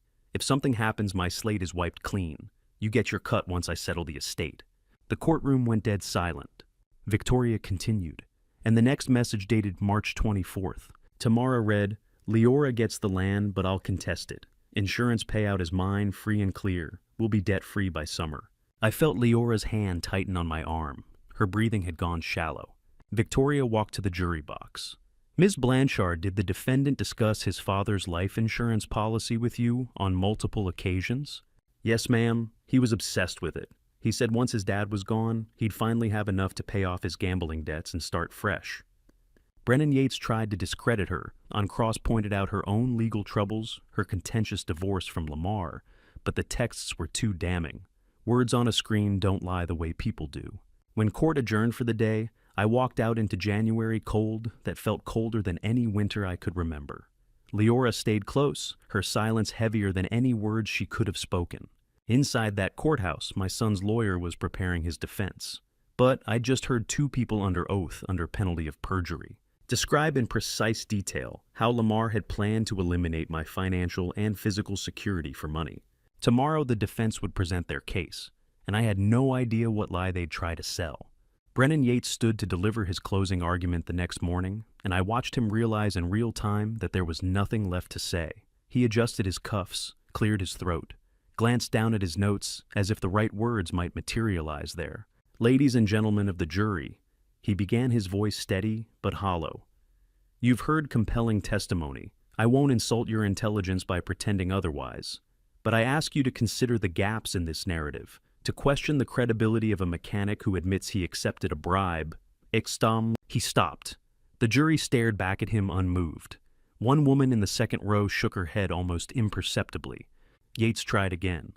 The surveillance footage shows my client at a gas station. That's not a crime. The text messages reference financial strain many families face, that reality without resorting to violence.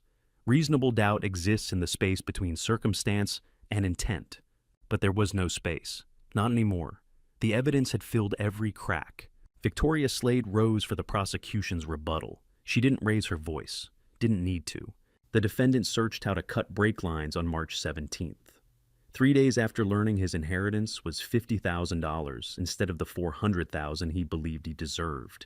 He paid Otis Whitfield $5,000 in cash to sabotage his father's truck. When Mr. Whitfield refused, the defendant found another way. He scouted the location where the system would fail, 3 separate visits, all captured on camera. He texted his ex-wife about a $400,000 life insurance payout and being debt-free by summer. The evidence doesn't ask for your belief. It demands it. Judge Harold Kemp, a silver-haired man in his late 60s, with the kind of face that had seen too many ugly truths, looked toward the jury box. Ladies and gentlemen, you may now retire to deliberate. It was 2 o'clock in the afternoon when they filed out, 3 hours and 48 minutes before they came back. I sat in the courthouse hallway on a wooden bench worn smooth by decades of waiting families. Arlene sat to my left, and Floyd stood solid to my right. Someone brought coffee in styrofoam cups. Mine went cold, untouched. The clock on the wall ticked in a rhythm that felt designed to drive a man insane. I watched the second hand sweep past the 12, again and again, marking time I couldn't get back. Time I'd spent believing my son was someone he wasn't. Arlene spoke once. "You don't have to stay here, Clarence. We could wait outside." "Well, no," I said. "I stay."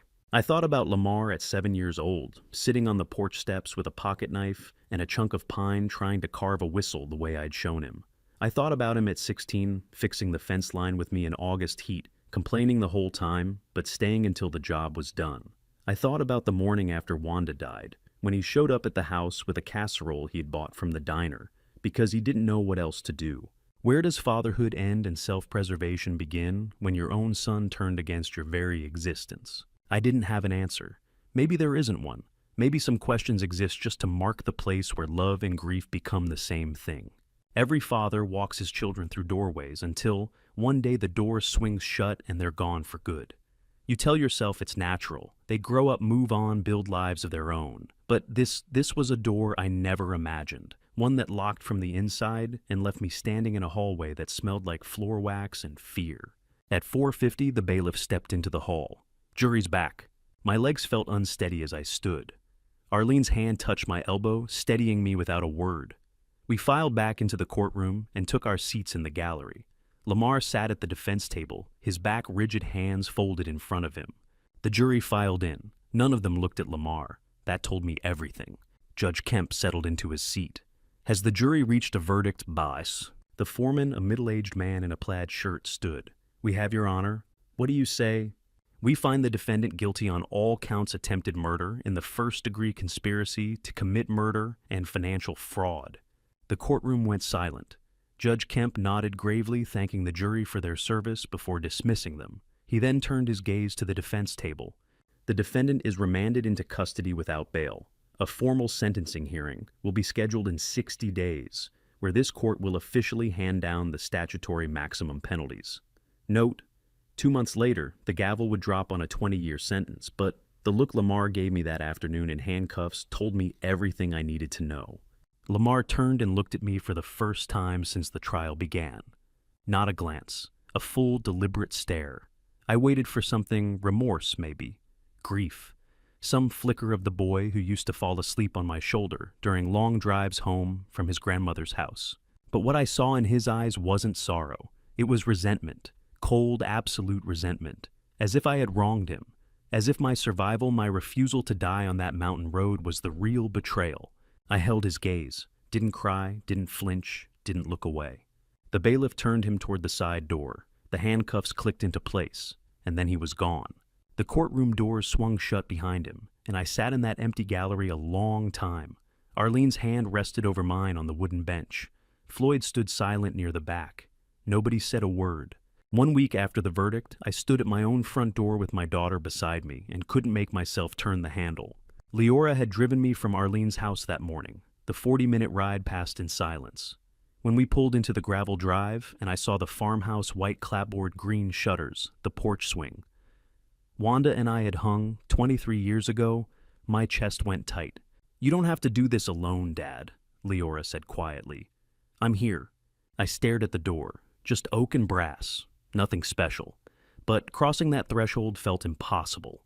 Last time I walked through this door, I said Lamar was still my son. Leora stepped out of the truck. She walked to the porch, pulled the spare key from under the ceramic frog Wanda had loved, and unlocked the door. She pushed it open, stepped inside, then turned back and extended her hand toward me. "He made his choices," she said. "You're allowed to come home." I took her hand, walked through. The house looked exactly as I had left it the morning of the crash. Coffee mug still on the counter, mail stacked on the kitchen table. Wanda's quilt draped over the couch, the one with the blue and yellow star pattern she'd finished the summer before she died. "Your mother's quilt is still on the couch," I said, like she just stepped out. Leora touched the fabric gently. "The house doesn't know what happened. It's just waiting for you to live in it again." But I could feel it, the difference in the air, something heavier than dust. The house hadn't changed, but I had. Every room held memories that had been rewritten by what I now knew. The hallway where Lamar had stood after Wanda's funeral, promising to help me through it. The kitchen table where we'd divided her belongings. The living room where he'd asked for money, and I'd given it without question. All of it felt haunted now, not by ghosts, by betrayal. I walked to the back door and stepped onto the porch. The view stretched out across 80 acres, rolling the pasture tree line and the distant mountains beyond that. Wanda used to sit out here in the evenings with a book and a glass of sweet tea, watching the sun drop behind the ridge.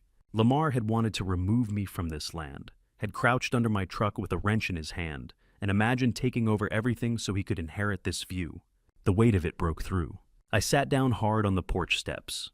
The first tears came fast and deep, the kind that start in your chest and claw their way out. I hadn't cried since the mountain pass, not during the investigation, not during the trial, not when the verdict came down. But here, looking out at the land Wanda had loved, the land our son had tried to harm me for, I couldn't hold it anymore. Leora sat beside me, didn't say a word, just rested her hand on my shoulder and let me cry.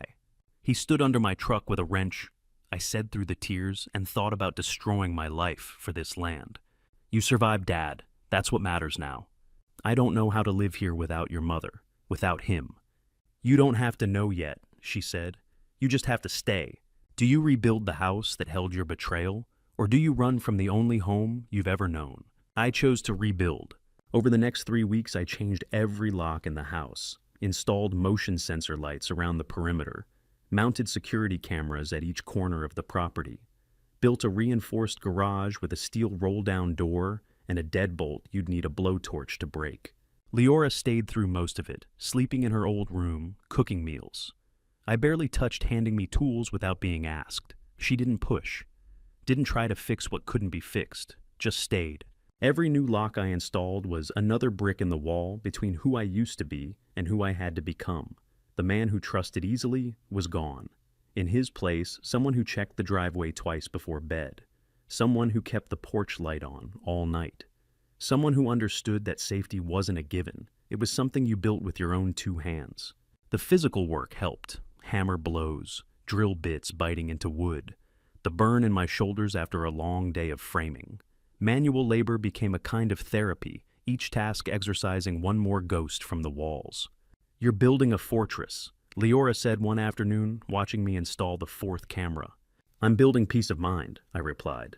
In early March, Jerome Donovan came by with new estate documents. We sat at the kitchen table, the same table where we'd read Wanda's will a year ago, the same table where everything had started to unravel. Jerome laid out the papers.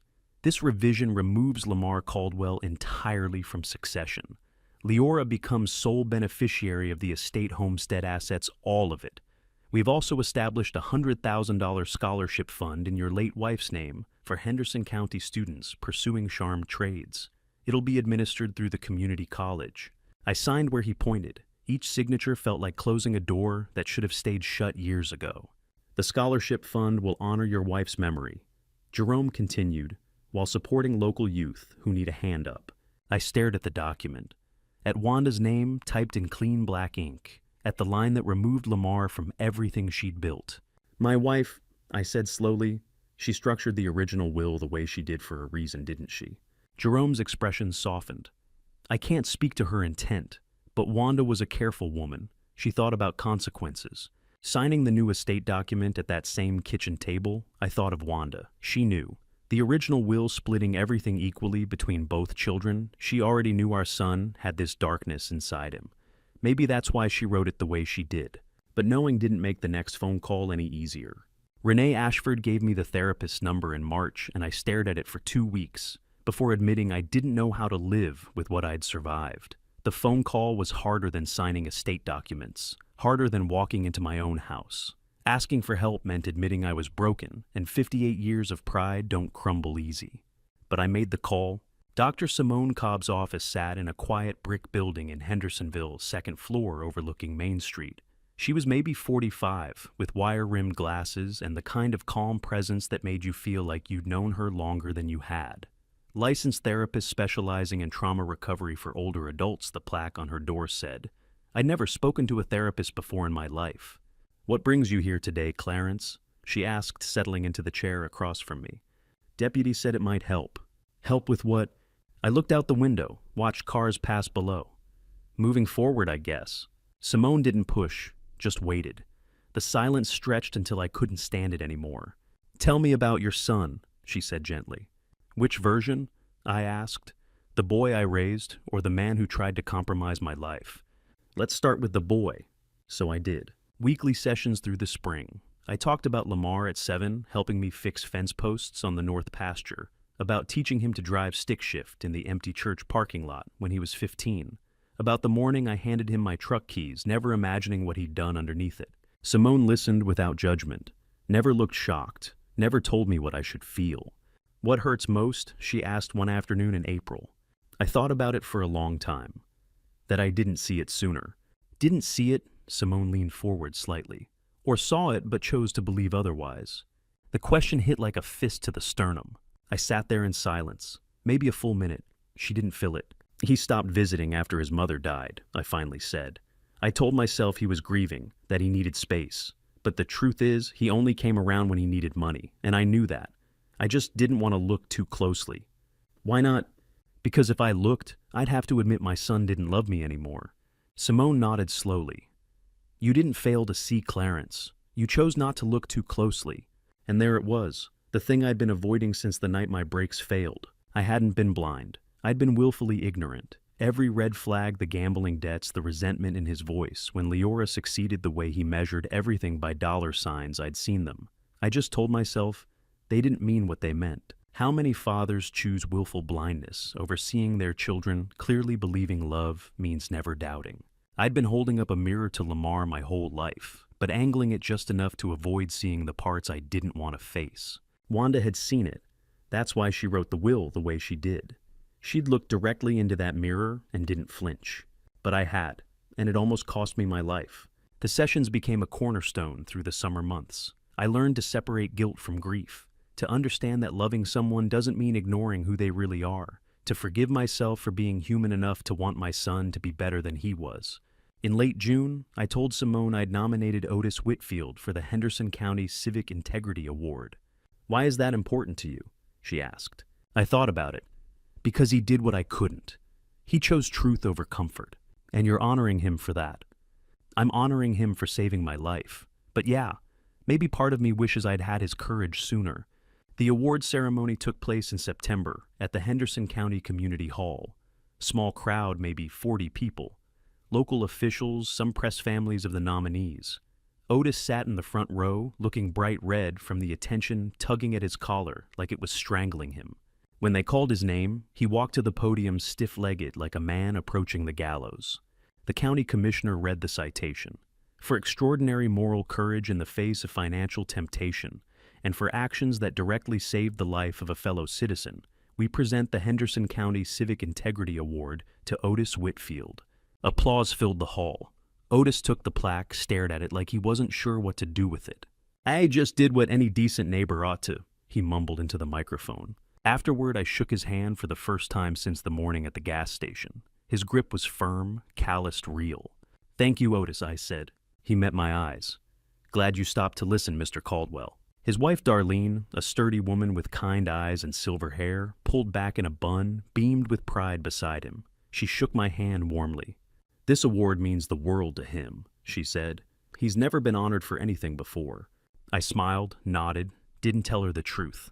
That the award meant more to me than it ever could to Otis. That standing in that community hall, watching a man receive recognition for doing the right thing when it cost him something, felt like closing a door I'd left open too long. Otis had faced a choice between money and conscience, and he'd chosen conscience. I'd faced a choice between hope and evidence, and I'd chosen hope. He'd been right, I'd been wrong, and honoring him was the closest I could come to honoring the part of myself I wished I'd listened to years ago.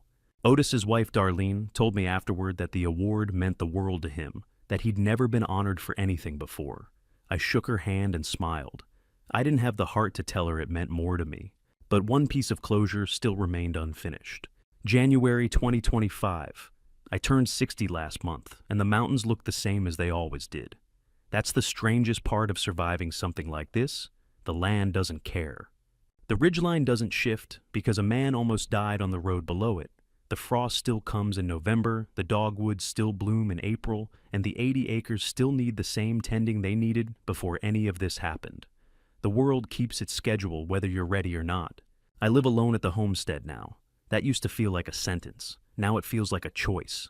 Leora visits every Sunday morning, without fail drives the 40 minutes from Asheville before I've finished my first cup of coffee, parks in the gravel turnout.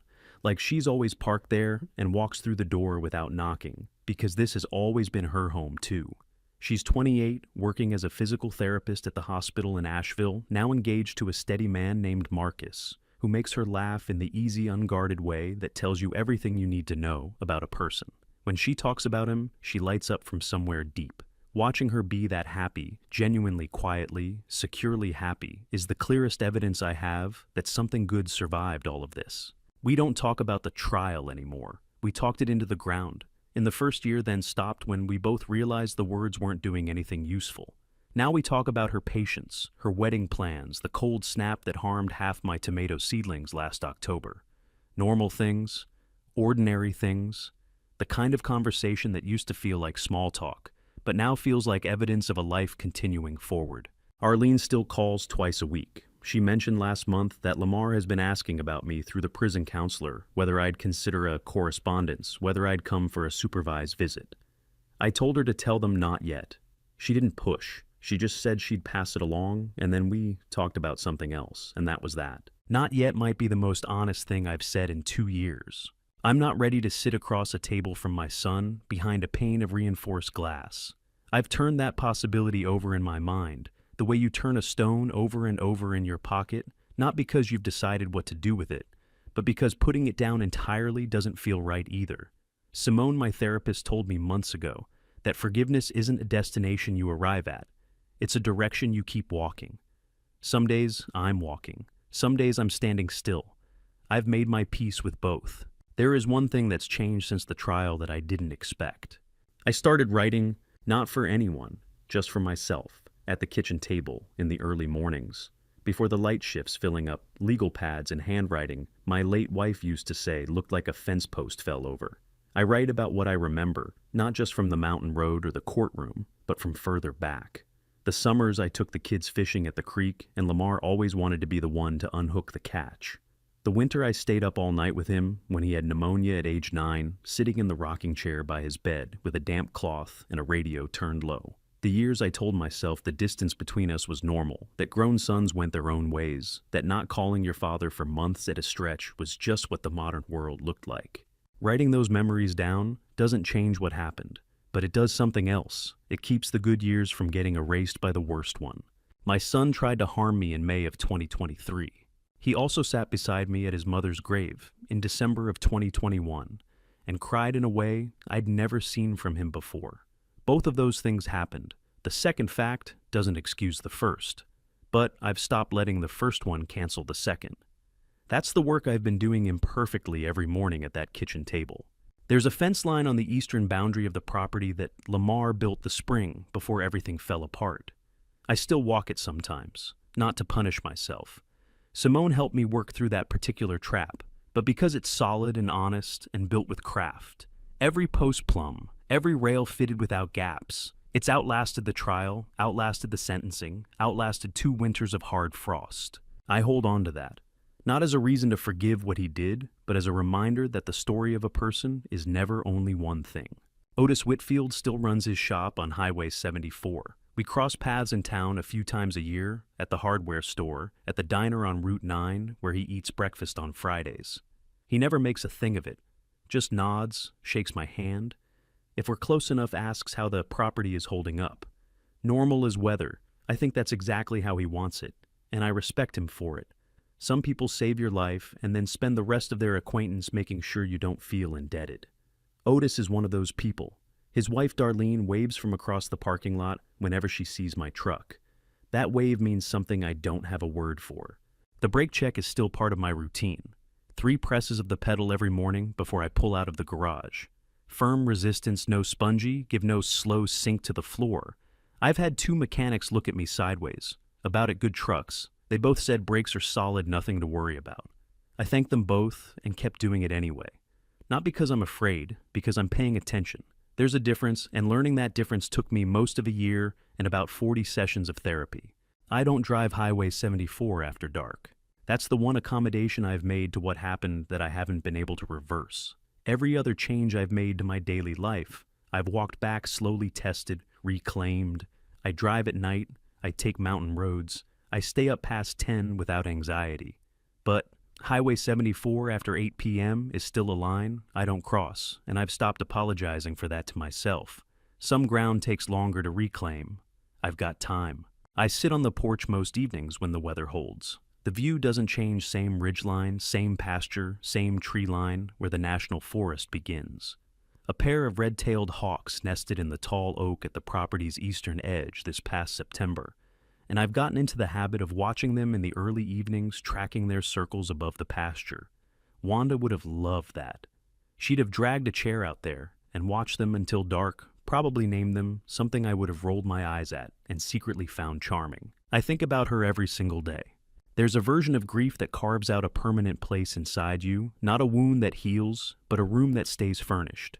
You get used to living alongside it. You learn the dimensions of it. Learn to move through the house of yourself without bumping into it as often. On good days, you open the door and stand in the frame and remember her clearly and feel grateful for the 32 years she spent in this house, on this land beside me. I am still here, still breathing mountain air, still watching hawks circle the oak, still drinking coffee at dawn with my boots on the porch railing. That's enough. That's more than enough. That's the whole of it. And to you listening to my story, remember this survival isn't just about staying alive. It's about choosing to rebuild when everything you trusted falls apart. Looking back, I realized my biggest mistake wasn't trusting my son. It was ignoring the signs I didn't want to see. I chose hope over evidence because facing the truth meant admitting the boy I raised had become someone I didn't recognize. Don't make my mistake. When someone shows you who they are through their actions, believe them the first time. Family betrayal cuts deeper than any other wound because it attacks the foundation of everything you thought was solid. But this family story taught me something crucial. You can survive betrayal and still choose forgiveness on your own terms. Pretending nothing hurts, it's accepting the pain and building a life worth living anyway. Family stories like mine aren't about revenge. They're about reclaiming your right to peace. If my family story resonated with you, I'd be grateful if you'd share it with someone who might need to hear it. Drop a comment and tell me, have you ever faced family betrayal? How did you find your way forward? And if you want more stories like this, please subscribe to Revenge Dad. Your support means everything. Thank you for staying until the very end. I know this wasn't an easy story to hear, but I hope it helps someone out there who's walking a similar road. Just a reminder, certain details in this story have been adjusted for privacy and impact, but the core lesson remains true.